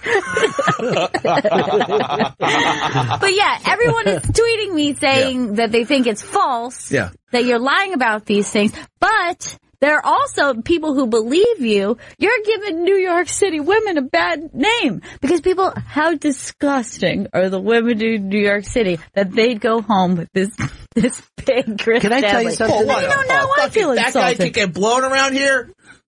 Let me see the picture of today's state. Now, I'll say this about Texas. The most attractive women that I saw in Texas, we were hanging out with. Yeah. I expected a lot more from Texas. I don't know, maybe the Dallas Cowboy cheerleaders have fucked with my noggin a little bit. But I thought we were going to be like, look at these stunning blondes. But they don't have that Florida, California vibe of, oh, I can't believe where I am. It's frozen the phone. Oh, yeah, sure. It's from the mission. It's frozen the phone. Chuck in Boston. Chuck. I got one of those Bennington barometers for you. This is the Bennington Barometer. I Dream of Jeannie or Bewitched? Bewitched. Shit. Boo! I Dream of Jeannie is about slavery. I'm not even kidding you. She's a fucking slave. Bewitched just has a dickhead for a fucking husband. Yeah. But so do most of the girls I know. I don't know why I think it's a documentary. She fucking put up with it. It's her own fucking problem. She gave up her power. Yeah. I don't know why she would let that happen. You know why. It was the 60s. Everybody went like, I want to have a little Tabitha. Well, look what it cost you. Did you find it yet? I'm fine. I'm bringing it up. Richard, California. Hey, buddy. Yeah. Got a Bennington barometer. This is the Bennington Barometer. Tarantino or the Coen brothers?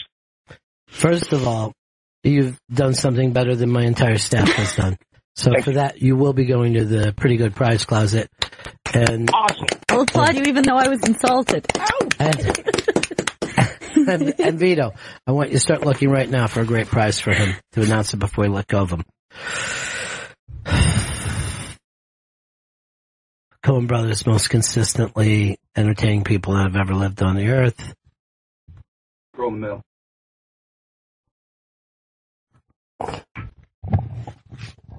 Well, you know what my problem is with this, right? Oh, come on. So only the one picture? Yeah. Pretty good for 14 years old.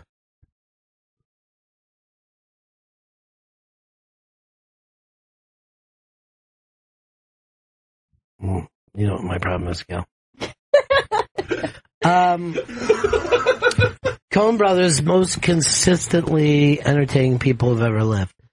Never had a better out-of-the-blue movie experience of seeing Reservoir Dogs.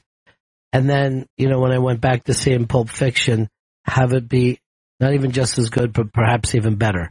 So, I can't say enough things about Tarantino. Can't say enough things about the Coen Brothers.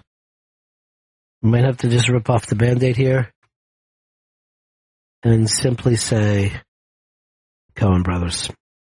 Wow. Mismatch. I had Tarantino. Mismatch. Everybody else went Tarantino? I went Coen Brothers. Nice. I was Tarantino. On any other day, you would have won. Any other fucking day of the week, Chris. Just save my day, Ron. All right, let's just find out. He's going to be getting... Who's he? Say his name. Richard in California. Richard in California is going to be getting Pulp Fiction signed by Danny DeVito. Because my God. Because I thought he was going to be...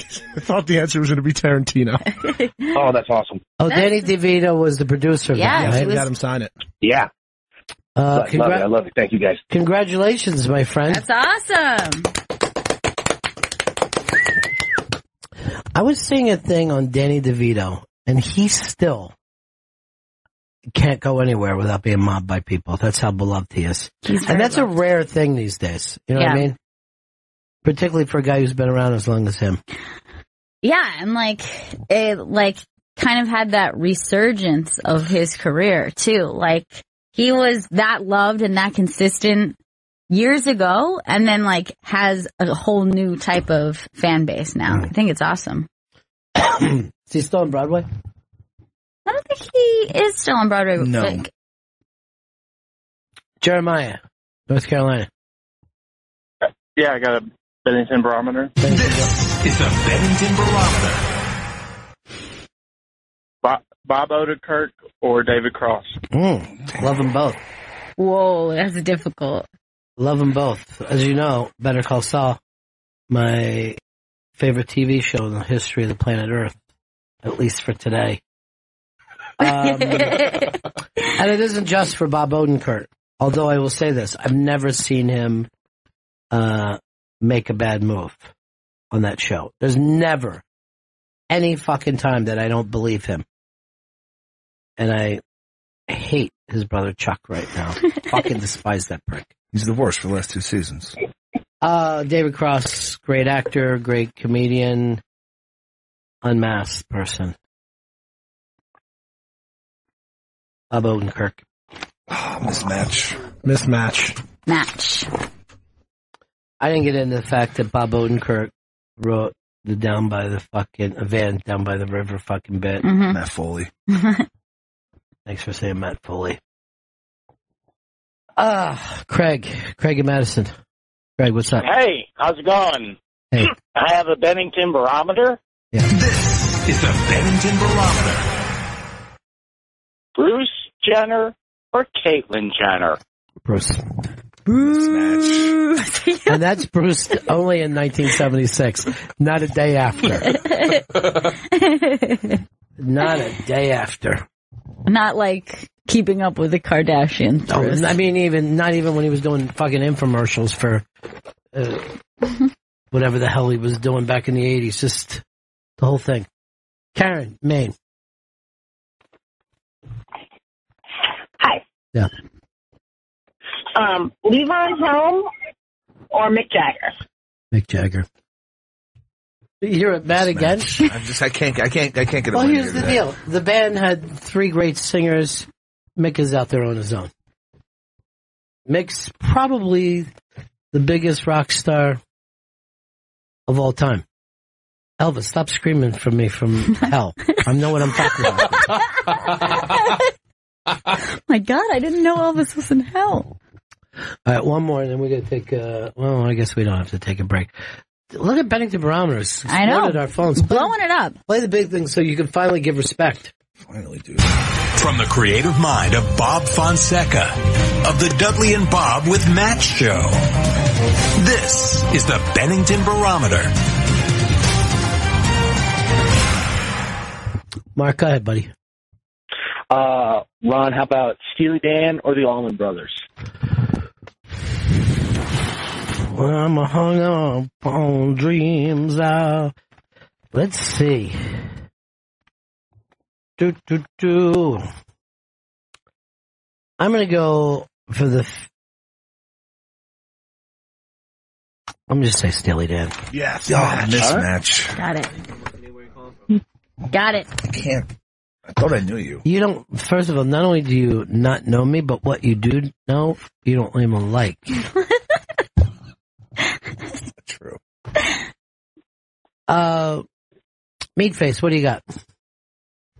Yeah, I've got a Bennington Barometer. This is the Bennington Barometer.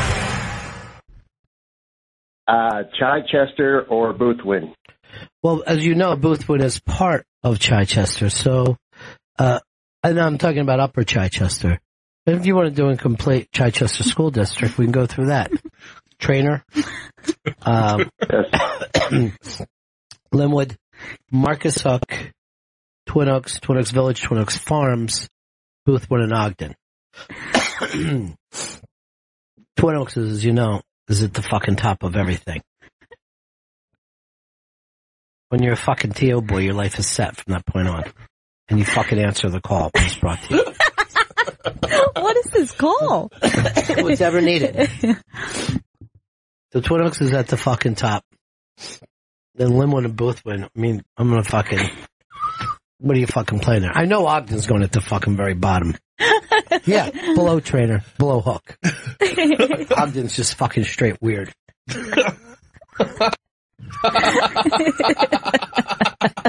So how about this? Twin Oaks, everybody else tied for second, then Ogden. That's the Bennington Barometer. Nice. I took Boothwyn. Well, you do have Boothwyn Corner. There's no fucking doubt about that, Chris. Okay. Good hoagie. My kindergarten was in Boothwyn Elementary, so... Things looking up again for me. Really? Because I didn't have a very nice kindergarten experience. Oh, shit. I wanted out. I didn't take that into account when I started bragging about being so happy about Boothwyn. The way I acted in fucking Boothwyn and when I was in kindergarten is the same way Clint Eastwood acted when he was sent to prison. Just constantly looking for ways to get out of there. And he didn't have to deal with Miss Pettitamage. Miss Pettitamage was my first grade teacher. Mrs. Fuse was. Both the same age. Both retired immediately. Upon me leaving. I had all old lady teachers when I was a kid. All old ladies. I had a lot of really young teachers. You came around when they're like, hey, teaching is something to do. Yeah. When I was younger, they're like, teaching is for, did your husband die or can you not get laid? What are the two things that happened to you? And when I was in fucking 6th grade, I had a man teacher. It was the first time I even saw it. And I felt like I went in there and a gorilla who was wearing basketball fucking outfit was sitting. I'm like, how the fuck could this even happen? And then Fridays, if we were good, we got to listen to him play his guitar and sing, and then records. Originals or do covers? No, he did originals. He had a fucking bubblegum band. Was it good? To me, it was. My brother made fun of me for it. That's some fucking pussy song. But he sold his 45 to us kids. And my parents were like, you don't want that. It's junk.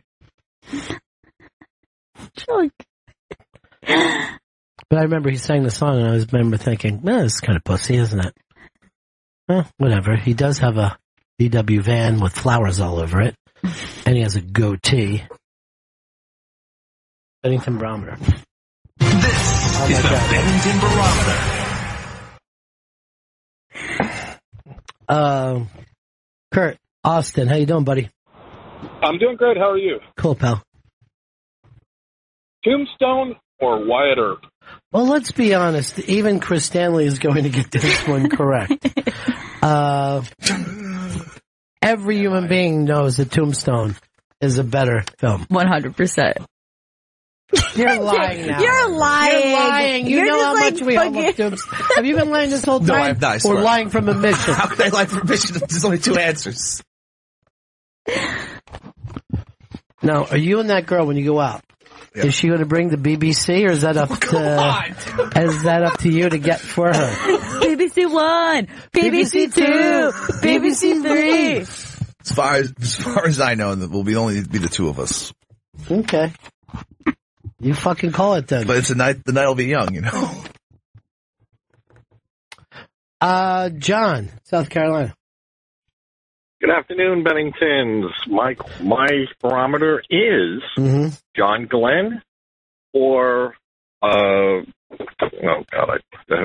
Neil Armstrong. Oh, okay. You just made it tough. Thank you, guys. Oh, thank you. Thank you for all you do for you. Thank you for your service. You did it, man. You did it, man. You did it, motherfucker. Thank you.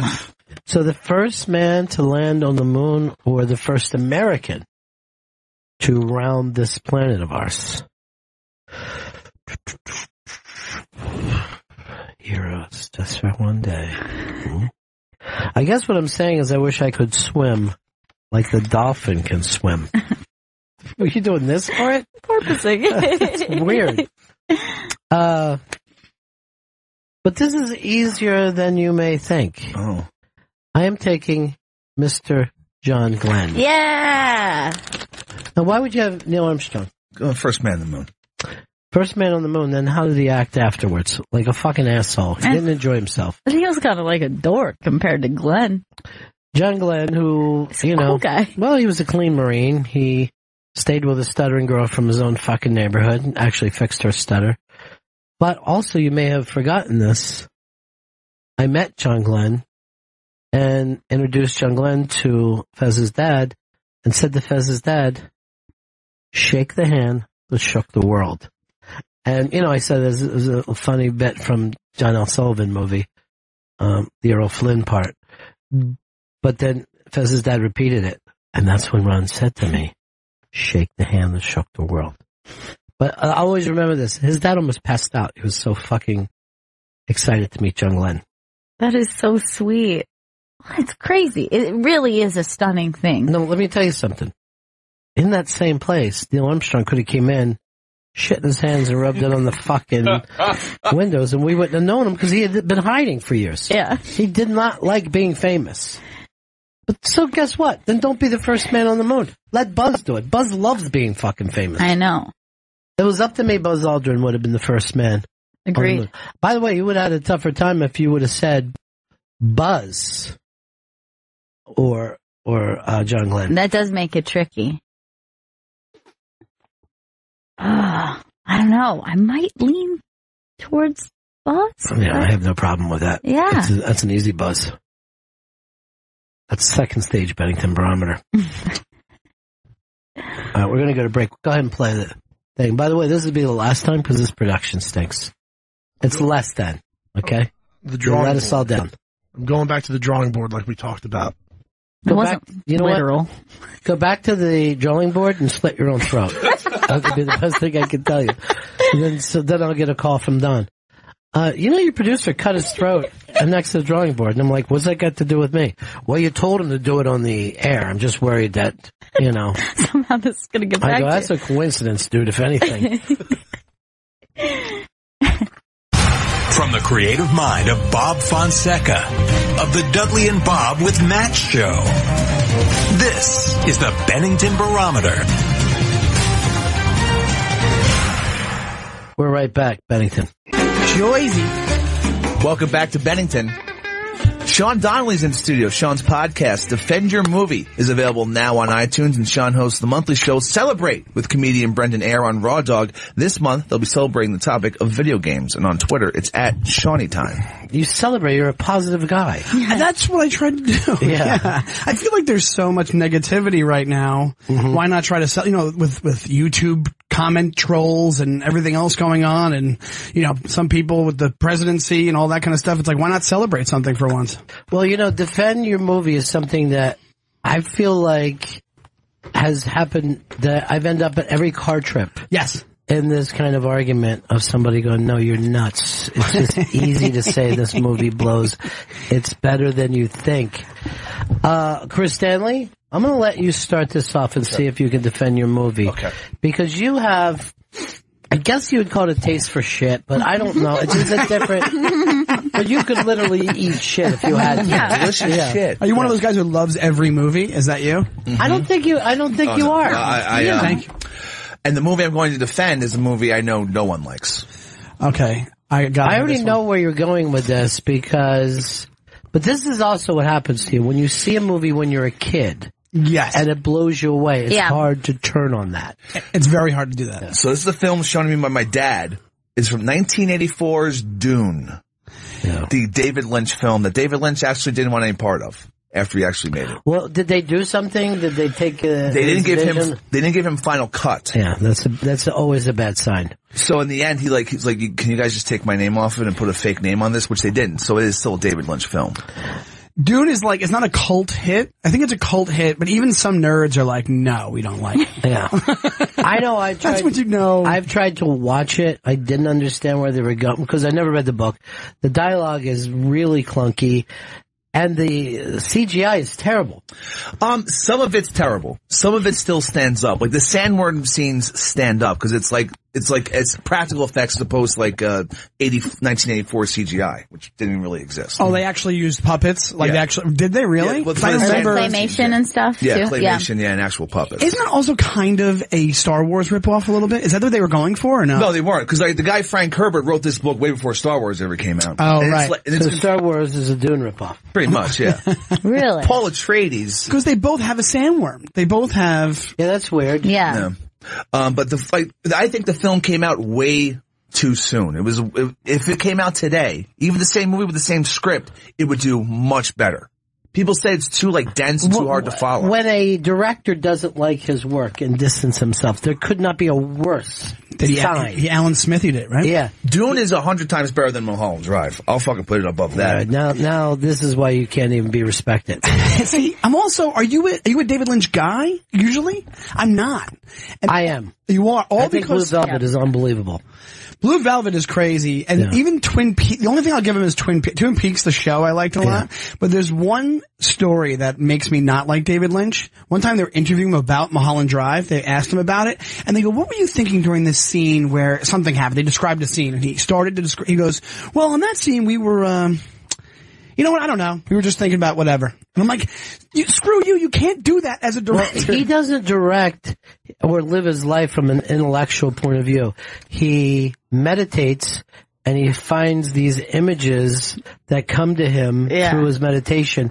and then he films them. I think that's like the whole idea behind in Twin Peaks, like what is the Red Room or whatever that they go to? With the backwards trucking little person. Like all of that came from dreams from him. And Lost Highway is apparently nothing but dreams. And I can't turn these movies off when I watch them. I'm just like, this is nuts. It's trippy. But he's not a regular person. He isn't. I had him on the show before. And first of all, I think he's somewhere on the autistic spectrum. And then he's also somewhere else that we don't have a name for yet. He's in the clouds. Right, so Dune does suck. Let's all agree to I think it sounds like we all voted it sucks. Yeah. It does not suck. Dune does suck. And maybe you're right. Maybe if you made it now, people would be more into it. They weren't used to these big epic. You need a lot of special effects for that movie. Like, people said it was too hard to follow, but people follow Game of Thrones now, and this is much more simple to follow than Game of Thrones. I've given the movie a couple tries. Before you brought it up, and then after, and I just find myself bored. I mean, I do like the fact Sting's in it. I like most Sting movies. Sting's fantastic. Just all the Sting movies. Yeah.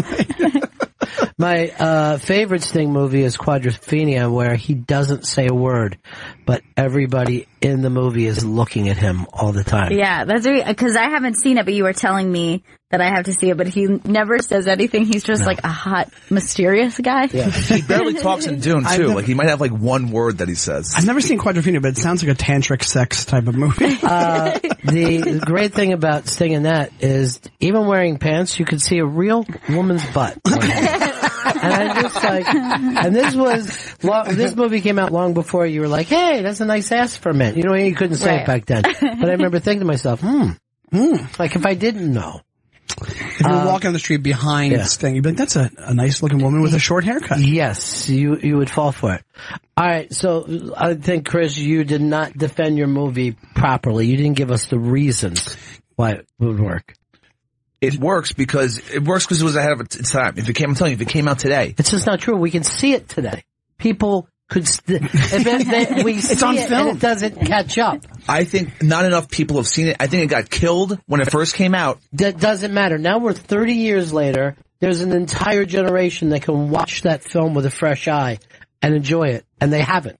There's just never been that thing. You're right. There could have been a resurgence, which there sometimes is. There is occasionally that for particularly failure movies by people that are considered geniuses. It's happened time and time again. People love, what's that movie, Scanners? Yes. They love Scanners. And that along the same lines, Chris, where it was bad when it came out, and then it got like a cult following to it. I love Scanners. It's a great movie. So you make the case for that. I agree with you now. I agree with you. All right, Vito, let's go to you. Do you have a movie you care about? Yes. It's Sister Act 2, Back in the Habit. Shut up. Stop it. Right, so, first of all, if we're going as far as sequel to original movie, it's the best as far as, like, it's far better than the original. It could be 100 times better. It still would stink. But it doesn't. It holds up so much better than the original. Most people have seen this one. They don't even care about the original movie. Also, Sister Mary Frances is fantastic in it. If you like gospel music, it's got a great soundtrack. No, that's terrible. Is Lauryn Hill in it? Is that the one? Yeah, that's the one with Lauryn Hill, who was a star at the time, who has great songs on the soundtrack. He is doing good reasons to defend it, though. I gotta admit this. I've been giving him shit about a movie I never even saw. I never saw it either. Yeah, I saw the first one on TV. I saw it once. I was young, and I saw it at the theater. Was like, this was enjoyable, and I've never gone back, never felt the need to. Lauryn Hill. I'm just surprised. I'm surprised a guy who looks like that when that's the movie you go to. Yeah, I love Sister Act 2, Back in the Habit. I would think Roadhouse would be your thing. No, Sister Act 2, Back in the Habit. No, see, Roadhouse is one that everybody tries to act like you might think this super. Right. So that at that point it becomes like Neil Diamond. Like we get it. Yes. It's a safe place to say that you like Roadhouse or Speed or any of those kind of movies. It's a very enjoyable watch. Yeah. Like Roadhouse is an enjoyable watch, straight up. Roadhouse is the guy's version of a chick flick. Yeah. Or a dick flick, you could say. Roadhouse, right, exactly. It is. It's a dick flick. It's absolutely a dick flick. It's a Swayze dick flick. The Roadhouse is weird because it's in a universe where being a traveling bouncer is like a scene. Like it's, like there's so many things. You're known. And then you go on the road as a traveling bouncer? That's not a thing. To me, nuttier than anything is that his shitty cabin is right across from the beautiful mansion. I mean, how big is the world that he lives in? You know, this would be like Trump looking out his window and seeing North Korea every night and being frustrated. Well, the best part about Roadhouse also is at the end, they murder people in that house. Yeah. They murder people, but the last beat of the movie is just the big fat bearded guy making some stupid line, and they all laugh at him. I'm like, you just murdered like 50 people. Yeah. And he's like, I saw a bear, and everybody starts laughing. This is not a sitcom, he just killed people with shotguns. What I always think about from Roadhouse is there's this moment where he's at the bar and he's talking, and I guess the bartender is like underneath the bar, you know, grabbing a glass or something, but there's no establishing shot that shows that he's been there. So out of just like nowhere, he just like rises up from the bar and he's like, hey, I know you. And I literally would just rewind that fucking 20 times and die. The best part is when the blind band leader is able to identify Patrick Swayze just from his fighting style. Right. Remember that when he kicks all those guys' asses? Oh, yeah. And then the guy, the singer who's behind Chicken Wire goes, ladies and gentlemen, Dalton, whatever. Yeah. It's like, wait, he hasn't even spoken and you're blind. And that dude was like a real, like, blind blues guy. He was, yeah. I mean, Jeff something. Jeff, I forget his last name.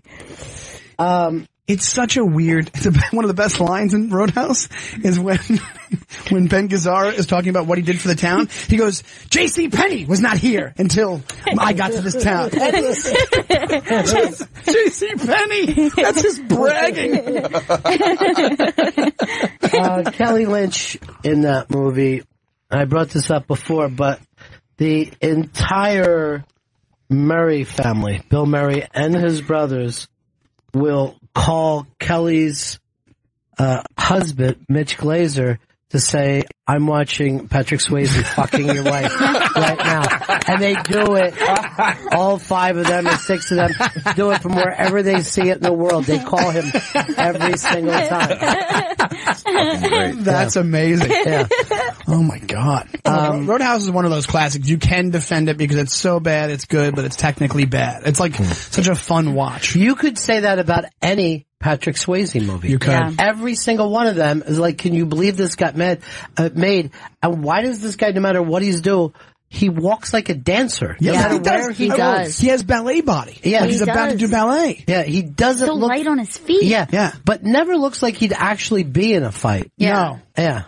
He also, one of those things where it's like, supposedly he was a really tiny guy in real life, right? He was like a tall, he wasn't tall, yeah. He was a little guy. He always looks like he just looks like he prances. That's what it is. I think the technical word is he prances. But I love the man. Like, I'll put on Ghost and just cry from start to finish. I will just cry the whole time. That it's still on? No, like, it's just like... That you're moved by it. Yes. There's my friend Mikey D was a child actor and was on stage in the 70s before any of them had made it with, Swayze and Richard Gere.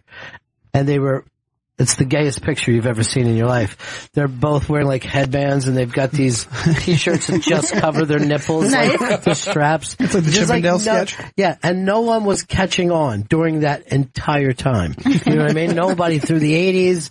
I was like, Patrick Swayze's a real man's man. Yeah. That was, back then you could be a dancer and be a man's man because people loved John Travolta and he was in Staying Alive. Right. And then Saturday Night Fever also. And they were like, yeah, he's a guy's guy. He's been dancing the two movies. Yeah, Tough dancer. Staying Alive, there's not a single straight thing about him in that movie. The way he's dressed, what he's worried about, you know, his eye makeup, everything is just... And Stallone fucking directed that movie. Frank Stallone. Yeah, Frank Stallone. Sean Donnelly's in studio. Sean's podcast. I know, I'm looking right at him. Sean's podcast, Defend Your Movie, is available now on iTunes, and Sean hosts the monthly show Celebrate with comedian Brendan Ayer on Raw Dog. This month I'll be celebrating the topic of video games. So, by what we've done so far, I'm more likely to give Chris's movie a chance, but Vito blew him away. Making points. And I also, I felt the passion with Vito. Yes. Even though Chris might be right. I am right. A big point. Material. A big point with Vito was you said most people like the sequel better than the original. That's a good defense of a movie. I don't know whether that's even true. I don't know, but it sounded true when he said it. And by the way, what Chris just said, where I read the source material, is kind of a sign of a bad movie. You know what I mean? Because if you're like, no, I read the book, here's what they mean, you know what I mean? That means that the movie could not tell the story. Yeah. The movie has to stand on its own, which, by the way, is very difficult because you only get an hour and a half, 2 hours to tell this entire story. Also, Chris, please say book next time, not source material. Source material. Like you're doing a dissertation. That's true. Look, it's the TED Talk. You read the book. You love the book. Yes, I read the book after the film. Oh, okay, that's interesting. Yeah, because I was very young when I saw the movie. Which did you like more? I like the book better. Mm-hmm. So you just made a point. You just made your case. But the movie captured the actual book. It captured it. Well, then why did the director walk away from it? Because he didn't get final cut. David Lynch is kind of a crazy dude. I don't know. There's not anybody who would fucking be happy that somebody cut their movie. There's not a director that's ever been born. Apparently it was much longer. I think it's like 2.5 hours, and his cut was supposed to be like 4 or something with David Lynch's. That's usually the go-to for directors. They want their movies to be 18 hours long. But, you know, it's interesting. You can watch a baseball game for 4 hours. Why can't you watch a movie? Why can't you watch a movie? Yeah, what's the fucking problem? We watched The Godfather for 15 hours straight. Look, I really want a long movie when I'm flying to L.A. I don't want a movie that's going to last me half my trip to L.A. Yeah. And going, fuck!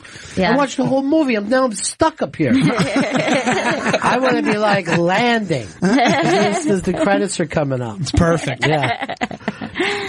Yeah, that is an anxious feeling, too. Like, when you're like, now I gotta find something else? Yeah. Forget it. A buddy of mine said the thing the other day, speaking of Patrick Swayze, he goes, who would you rather, Patrick Swayze or Kurt Russell? It's not even close. Kurt Russell, right? Yeah. That's what I said. Kurt Russell could have done Roadhouse. Yeah, but I also think, but Kurt Russell's probably the answer, but Patrick Swayze would treat you right. You know what I mean? I don't think so. I don't want any whining. Right. I don't want any whining after the fact. I don't want cuddling. I want Kurt to go, as soon as I come, go, now do you want to go fucking hunting? I go, yeah, Kurt, I do. I saw Kurt Russell and Goldie Hawn many years ago at the Brooklyn Diner, right? So first of all, I have to walk by them to get in because my table got, so I had to actually push by them and got to smell Goldie Hawn's hair, which was fabulous. Then they sat. What did it smell like? Yeah. Heaven. It smells the way I want heaven to smell. And then Kurt was sitting at the table, like behind us, and the whole time he was telling Goldie Hawn, his, I'll say common law wife, and let everyone know how old I am, about this gun he was shooting in the kick. He's showing this handgun. He's just talking about the kick. And Goldie isn't answering him at all. I'm like, this is exactly the way I want these two to be. Look, dude, that sounds like a kid just being like, Mom, look what happened. Look, it was like this. And it was going bang, bang, bang. But not only could he have played Ghost and Roadhouse, Kurt Russell could have been Han Solo. He could have fucking been Blade Runner. You're right. He's probably the most underrated kind of action star there's ever been. Absolutely. I agree wholeheartedly. And that's why I'm glad that he's playing the dad in Guardians of the Galaxy too. Mm-hmm. Yeah. I feel good about that. That movie's great. Well, the first one's great. You loved it? I loved it. I felt like I was in hell watching that movie. Really? I can't watch a computer fight with himself. I need some kind of I need human beings living human shit. I'm not a big fan of even what's happening with movies right now. You mean as far as these big... Yeah, they're just terrible. Well, the weird thing is now those are the only movies that are going to the theaters. Yeah, now you have everything else going to iTunes or going to streaming services. Those are actual movies. The movies, yeah. When someone says a movie, they mean a big, crazy ton of shit that you don't want to watch. Enjoy it. All right, yeah, we're going to do your movie that you want to defend. Okay, the movie I'm going to defend is a 1997 gem called Fools Rush In. Oof, with Matthew Perry? With Matthew Perry. And Salma Hayek. And a beautiful Salma Hayek, who I will say she's absolutely maybe at the height of her beauty in many ways during this film. It is, to me, a perfect rom-com. Really? It is a perfect rom-com. No, I've never seen this movie. Now, here's the thing. It's a rom-com that I feel like well-written, great dialogue, good lessons, sweet, very sweet and endearing. I love that it's set in Nevada, so it's not like the typical like New York rom-com Starts in New York though and ends in New York. Right. Well, no, it doesn't end in New York. They stay in Nevada. There's ending scene. He goes back. He does go to New York for a little bit. Which means they got a tax break for Nevada to film the movie. Right, exactly.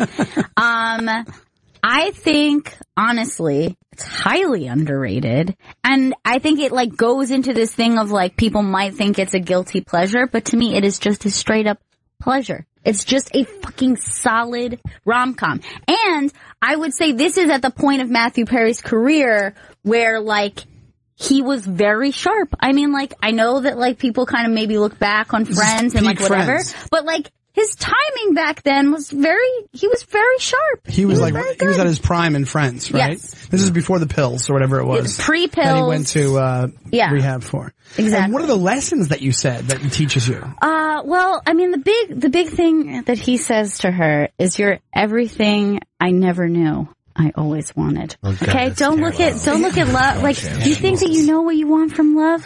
No, it's like this Mexican chick who's kind of crazy. Dude, first of all, you get her knocked up. Spoiler alert! Spoiler alert! Guess what, though? See, here's the thing. He's not even good enough for her. Like when you watch that movie, you're like. I thought you he would couldn't bring get this a up. fucking broad. I thought you'd bring this up. Yeah. But to me, I knew this was coming, and I was ready for it. To me, his charm and his wit is so good in this movie that I actually think you buy the idea that she would stay with him because she's tethered because she's been impregnated. Again, it happens early in the film. It's not a big. Great question. He redoes nightclubs. He comes in. Taffer? He's bar rescue. He's basically bar rescuing this place. But it's a nightclub that's opening up. He's a very big deal. He's a big New York City guy. He comes to Nevada, which he like kind of hates it. He hates the heat. He's not really digging the vibe. But he has a one night stand with Salma Hayek. She comes back a couple months later. I'm sorry, I'm pregnant, just so you know. I just want you to know. And then they try to make it work together, even though they just had a one-night stand. That's also kind of a common plot of a rom-com. They use it all the time, yeah. They use it all the time. But it's What have I written right here? 7 seconds. That's how long it would take him to come if he was with that girl. Which makes the plot very believable. He was an accidental pregnancy. He would not leave her for a second at any point. She was at her physical prime. She was unbelievably beautiful. By the way, he and his parents, white people don't exist like that anymore, where you're like, who are these Mexicans? Yeah. You know what I mean? Yeah. Oh, excuse me, are you the maid? The Whitmans are proud people, okay? You're like George Plimpton. That kind of white doesn't exist. The white people are melting out here. Also, Salma Hayek's family, that's Mexico City, Mexico. That's not Mexican.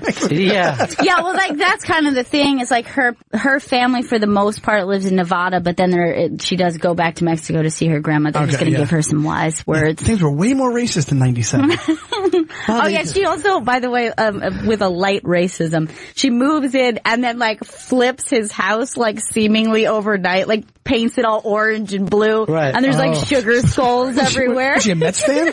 Yeah.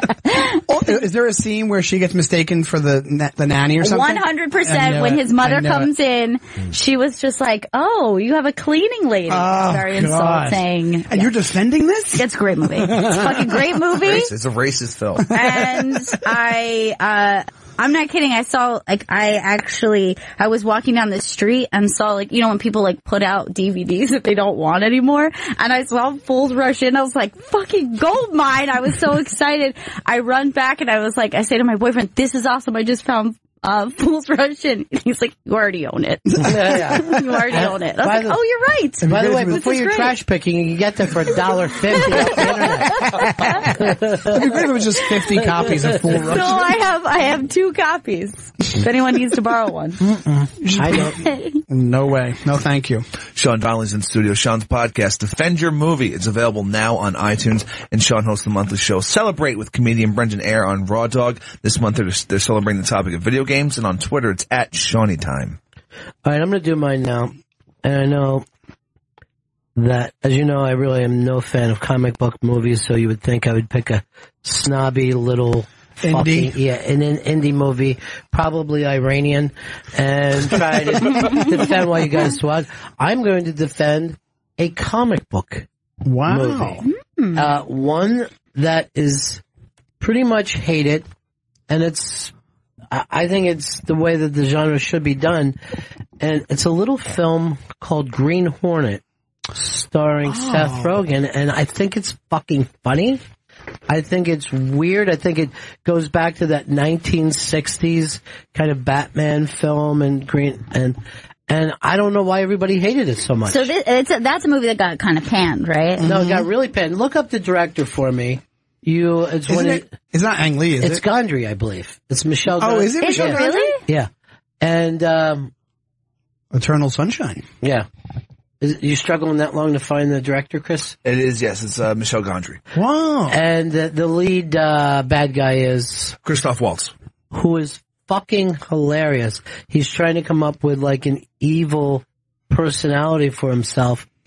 I laughed watching it. It's got old-fashioned kind of almost steampunk gadgets in it. I don't know why everybody hates it so, Chris. It was really panned when it came out. Everyone just was like, what are they doing? Now, what was the issue? Like, they didn't like how stylized it was? I think they thought, why are you trying to be funny? We have Batman movies now where you're supposed to see blood and pain. Like, be realistic. And yeah. There's probably bad timing when it came out. And also, maybe Seth Rogen being a hero, people weren't into. I thought that was the funny part of it. He was the rich playboy whose dad got murdered, and now he's in charge of this empire. You know, like, that's funnier than being Bruce Wayne and being ready to handle it. Yeah. You know what I mean? Yeah, like not being able to. But I think even Seth Rogen has walked away from this movie like, we suck. We didn't know what we were doing. Yeah. Really? But I really thought that it was funny. I've watched it I'm going to take it that none of you guys have watched it. No, I've never seen it. Yeah. But I know the look of it. I think what also people got to people was, it modeled itself after the TV show pretty hardcore, right? Wasn't there a 60s TV show, The Green Hornet? Yeah, there was, but it wasn't a comedy, and it didn't have this kind of budget that they have. And Bruce Lee was in that show, wasn't he? Bruce Lee was Kato in that show. Right. Somebody had even said, but the guy who plays the Bruce Lee part. By the way, Bruce Lee wasn't even famous when he played Kato. He got famous after that. He was kind of young and Americans just weren't like, I really like that Asian guy. We're still not like that. We were calling martial arts karate back in those days. We called it karate right up to about 76, 77. Everything. I'm going to say 1976. When they said, is this really, and I'm gonna make this thing because I'm gonna give you a movie that it's similar to. Is Deadpool, where they brought back the comedic aspect. Yeah. And I think that this is actually funnier than Deadpool. And Deadpool was loved. Like, that's one that, yes, Deadpool was loved. Well, it's also in that Marvel universe. I think Marvel itself, all those Marvel movies from that newest universe have humor in them. It started with Iron Man. When Iron Man and Robert Downey Jr. came into it, everybody loved how it was funny and action-packed at the same time. Mm-hmm. So I think maybe that's what I'm saying, the timing of it, and it's DC on top of it, right? I guess it's DC. I think it's DC. I don't really follow the comic book ways. Deadpool, I thought my biggest problem with that is that you don't see the guy's face for the whole fucking time. And I'm like, why are we paying the star? You know, and it reminded me of a late night monologue where you could just hear the amount of comics writing jokes. You know what I mean? Like, give me a joke right now. He's falling out of the thing. And they got 100 jokes, shot 20 of them, and then figured out where they were going. Well, I'm sure that happened with Jim Carrey. Also, they didn't want to pay him. At first they didn't want to pay him to be the Grinch and cover his face. So they had to make the makeup look like him more than it would have. By the way, I think that Deadpool is a straight Jim Carrey delivery ripoff, 100%. Go back and watch the early Jim Carrey stuff. Like Ace Ventura? Yeah, and Pet Detective. When you hear that, I'm gonna put this here, because he doesn't really Deadpool's never really in danger, no matter what fucking horrible thing is happening. I don't think he can die. It's a cartoon. He regenerates. You're right, because he does that. The breaking the fourth wall thing, talking to the audience. Yeah. Yeah, you're right. Because The Mask did it and Ace Ventura did it. And he reminds me of both those. The Mask was definitely close to Deadpool, but no one brings it up because film reviewers now just write either awesome or sucked, and that's the end of it. Anybody who trusts Rotten Tomatoes is an alcoholic who needs to go to rehab and try to get help with an alcohol problem. Rotten Tomatoes is terrible. Terrible. Because also, Rotten Tomatoes is also a numbers game, because there was a movie, one of the first movies we did on Defend Your Movie was Gotcha. Do you remember Gotcha with Anthony Edwards from the 80s? No, I don't. Basically, there was a Nintendo game. It was the first paintball movie ever. That's one of the selling points of the movie. And they're like, first movie to premiere paintball. That's great. And it was a pretty bad movie, but if you go to Rotten Tomatoes, why the thing's so skewed, it has like 56%. But the reason is because there's not enough reviews to make it have lower. Right. Do you know what I mean? Like, if you have less reviews, your average goes up on Rotten Tomatoes. But there's other movies like, I don't know, Mean Girls or whatever it is that get way more reviews, so it's not accurate. It's not an accurate rating system. And I think you're much better to pick out one fucking reviewer who like, I dig this guy, and take his advice than everybody's. Right. Yeah. You know, because if you went through, let's say food was Rotten Tomatoes, you'd be like Pizza Hut. You know what I mean? Because people will go to Pizza Hut. Yes, right, exactly. Yeah. And they don't know a little fucking Italian spot that an Italian grandmother is making incredible food. They don't know that spot. That's the gotcha of pizza. Yeah. Right. Yeah, that is. Sean Donnelly's in studio. Sean's podcast, Defend Your Movie, is available now on iTunes. And Sean's hosting the monthly show, Celebrate, on Raw Dog with comedian Brendan Ayer. This month they'll be celebrating the topic of video games, and on Twitter it's at Shawnytime. Also, there's movies that can't be reviewed, I think. Like, somebody the other day on my Facebook wall was like, I haven't been seeing good reviews for this new Fast and the Furious movie. And I go, are you really checking reviews for Fast and the Furious? Not necessary. What other people think? I mean, I would like to figure out the math to that, because it made $1 billion in 17 days, and most of them, like 800 million of it, is overseas. Yeah, and most of that's just China. It's China. That's what they make movies for now, is China. That's why if you ever see Arrival, Arrival is at the end, you're like, oh, this is it's a pro-China type movie. Well, some of those they'll even put in a Chinese scene and just put it over there. They'll just, and I'm not. Is that true? Yeah, because if China gives money, they want to see a little China in it. I can understand. You know what I mean? Yeah. So they'll just add a scene or two that runs in China. That makes sense. Yeah. But the Fast and the Furious, I don't see how you can even review those movies, because they're so beyond, you never know what they're supposed to be. Yeah. My big question with Fast and the Furious is, now that they've done so many, are they in on it? Are they in on why they're popular? Because I think in the beginning they were trying to make like a good movie. Well, the first one is like a real movie. Right, exactly. You know? And now they're just making these huge, basically real world superheroes. They basically became superheroes. They were drag racers, now they're international spies. Yeah, and there's no the thing in the first, they were just living in a regular house. They had no money. They raced. Patrick Swayze would have been perfect to be in the first movie. I don't know. I'm going to check the Rotten Tomatoes before I check that movie out. At what point did they make the jump? Was it the one that they went to South America?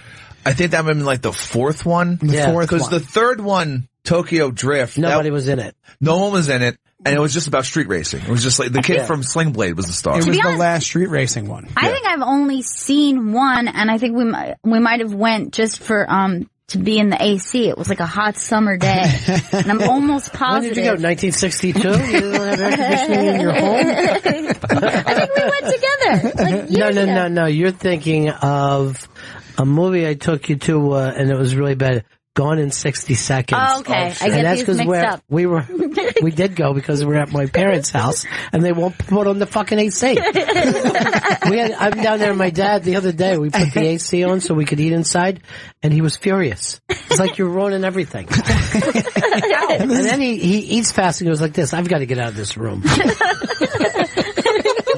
Because his air was conditioned to be more comfortable. But Gone Gone in 60 Seconds, they might have seen that and said, hey, we should do, because it made like 100, it was a Bruckheimer movie that was ridiculous that made $100 million. See, I think it's a great movie. Do you really? Yeah, I like it. It's a reboot, though, right? Yes, it is. Yeah, I didn't know that. With Steve McQueen. Steve McQueen was in the original, right? And I mean, anytime that you make a new version of a Steve McQueen movie, it's way worse. Right, that's true. Know? Yeah, no, I believe that. Also, remakes, there's a lot of those that I've had where you don't realize it's a remake until somebody tells you. Like there's a good one is 310 to Yuma. You ever see 310 to Yuma? That is a phenomenal remake. Yeah. But I've only seen the remake. I've never seen the original. See, there's an entirety of this, and I just saw, I don't know why they do it. They don't need to do it. But Kevin Hart is doing a remake of The Great Outdoors, that John Candy, Dan Aykroyd movie from the 80s, which no one really loved. There was no reason. No. You know, like, you could rip that movie off and not pay for it. Right. And you'd be fine. Just say, you know, because that's almost a rip-off of Vacation or something. Sure. Right? I guarantee that movie's on YouTube right now for free. You know, they have those movies where they just rip the whole movie and you just watch that. They don't even bother saying, hey. Here's one that I didn't understand. Remaking The Italian Job. What, you just wanted to use Mini Coopers? Yeah. Because otherwise it's just like a car heisty Yeah, it's movie. just pretty straight up. I like that movie too, I think. But I'm just saying, was it necessary for it to be a remake? They're like, we also want to use Mini Coopers. Let's just do a remake. Sometimes they'll do also, as far as remakes go, they'll do black versions of movies, and that's what that Kevin Hart thing kind of is. They did The Honeymooners, and then they also did just the one that just came out or it's coming out with Jamie Foxx, Senseless. That's Black Taken. It's literally Black Taken. I didn't know. That's great. I don't want to be racist, but it really is Black Taken. It's literally his son gets kidnapped and he has to save his son. No one gets mad at that, but they do get mad at the women's version. Yeah, there's Black Bridesmaids. People, Girls' Day or something? People fell on knives last year because they did the girls' Ghostbusters. Oh, right. They're just like, I can't fucking live on this planet. They're just like, settle down. The real Ghostbusters were men. Those fucking dudes. Okay. I mean, that's how I learned about busting ghosts. I'm not going to learn that from a woman. What's next? Slimer's a woman too? They should have done that. Slimer just has this pink fucking ribbon. Pink set of tits. Yeah. All right. Now, can we look at Jen and figure, I mean, any movie that she would defend. Now remember, it has to be a bomb movie, Jen. Yeah, it can't be a popular, beloved movie. It's got to be like a guilty pleasure. It would be like a guilty pleasure. Most people would go, that movie stunk. Just say Tyler Perry. I think a lot of women would say that this movie was great. Yeah. But I'm not sure about men. Yeah. The 50 Shades of Grey series. Oh, first of all, it's just not even women like that movie. Yeah, I would say this is fine for this game. Yeah, this is fine to defend. Okay. No, a lot of my friends, a lot of them like it, but when I go outside of my friends, everybody hates it. Every guy I talk to hates it. Well, it's terrible. And it's not sexy. Now, I didn't see it because I was warned. But it was not as sexy as I thought it was going to be. I was like, I'll watch this sexy sex movie. And someone said, oh, stop. It's not that sexy. And I was never mind. They have a sequel, though, don't they? Yeah, the sequel's a lot better, and that one's a lot more. Is that 50 Shades of Black? Have you seen that yet? It's on TV. That's the black remake of it. No, it really is. That thing is on cable right now. The Wayans Brothers, I think. Yeah. The Wayans Brothers. Both the movie of 50 Shades of Grey and the book is more about fucking item porn. You mean the source material? The source material. Yeah. The source material, which I read all three, it's more about he bought her an Audi and an iBook. As opposed to it's a very generous man. It's Christian Grey. Well, he's not generous. You're not generous if you're fucking loaded, right? You're generous when you work at a gas station and buy somebody an iPad. Right. But it's like if you threw her a nickel is all it mattered to him. Now, the thing is, the girl is really pretty. Dakota. Johnson. Yeah. Dakota Johnson, Don Johnson's daughter. Mm-hmm. But the scenes have zero sexuality to them. It's almost like sex in an operating room. You know what I mean? Well, he's the problem. It's S&M, right? Is that what it is? Yeah. He's Not really though. It's S&M light. That's why I didn't watch it. Yeah. Because I thought, when I heard about this movie, when I even heard about the books, I thought it was going to be like an entire movie filled with that one scene from Secretary. And I was like, I'm in. Right. I'm in. And then it was like, that not one even scene from Secretary is sexier than the two movies put together. Yes. I thought it was going to be a movie about a dog's vision. So stupid. See, no, you're right. People don't realize that they just see gray. They just see gray. And that's why they smell their own asses. They don't know what anything They really don't. They're so confused. That's their light SM.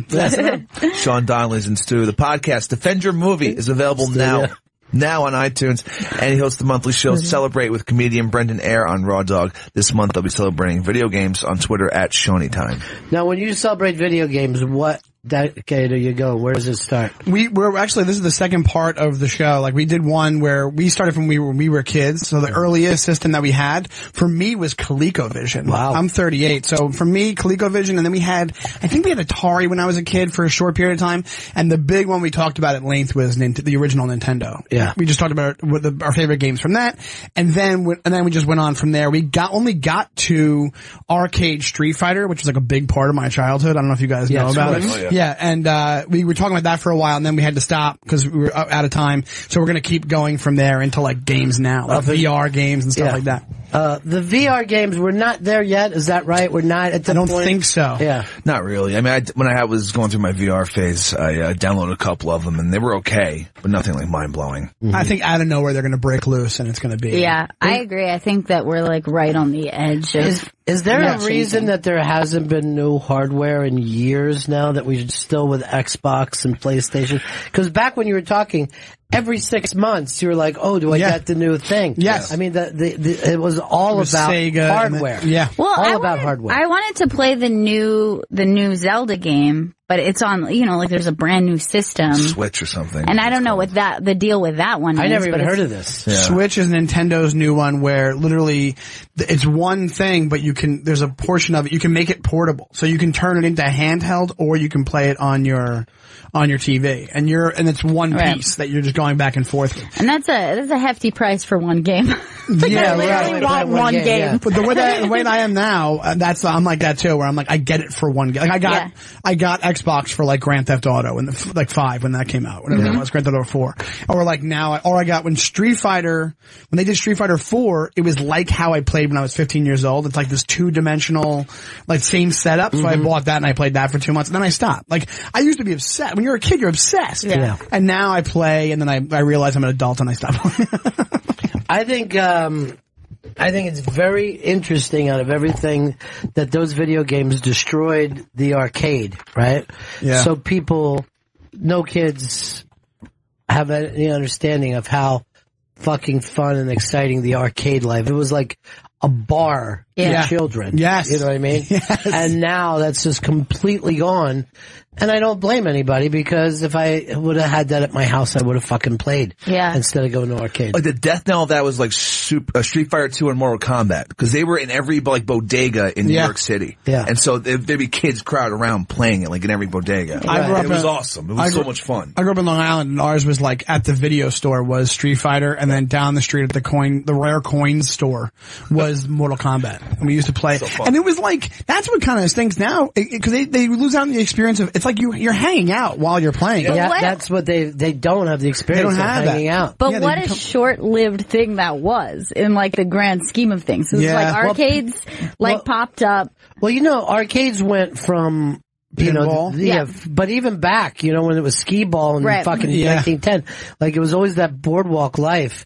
And as soon as in the 80s, it killed 90% of it. Like Chris is talking about one being in because one was in a place, but I'm talking about the places that you would walk in and there'd be 50, 60 games. Oh yeah. And fucking basically some celebrities, some local heroes. Oh yeah. They dominate a game. I remember being so little and just looking in arcades and just being like, I can't wait till I'm old enough. Like, I was like 2-3 years old, and it really did look like a bar for kids. Right. Like, in like the darkness, and then the lights were going, and I'm like, when do I get to hang out in one of these? We had the one kid that was amazing, probably had like a terrible mustache. Just like, Just like a little terrible dirt stash. 13-year-old mustache.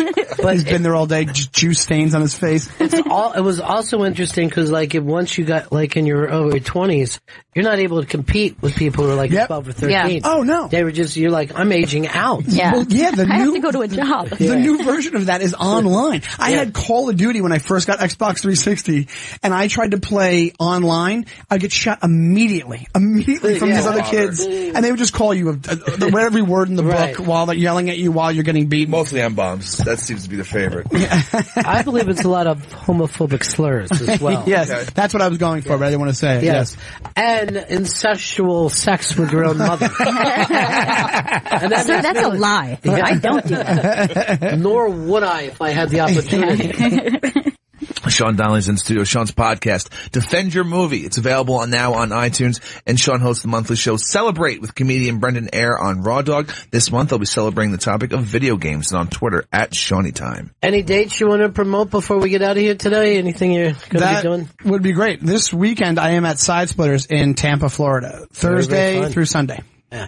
That's a fun gig for everybody. Everybody just comes back with stories. Yes. Yes. It's definitely an interesting place. Yeah. Florida in general is interesting. Yeah, and I like the fact that Tampa, there's a lot of things they won't let go of. You know what I mean? Like they still regard how much you party as a positive thing. They don't see it as just a problem. You know what I mean? They're like, that dude parties a lot is a good thing there to say. Are we wrap it up, Chris? Yes, we are. Also, Maria Bamford Unmasked is your last chance for tickets. That's happening going to be great. Friday, May 5th at 11 a.m. at the SiriusXM studios. Go to theinterrobang.com for a chance at free tickets. Let's all get together again in 1974. Ladies and gentlemen, the evening is over. We hope you all enjoyed yourselves, and we'll see you all again in 1974. Good evening!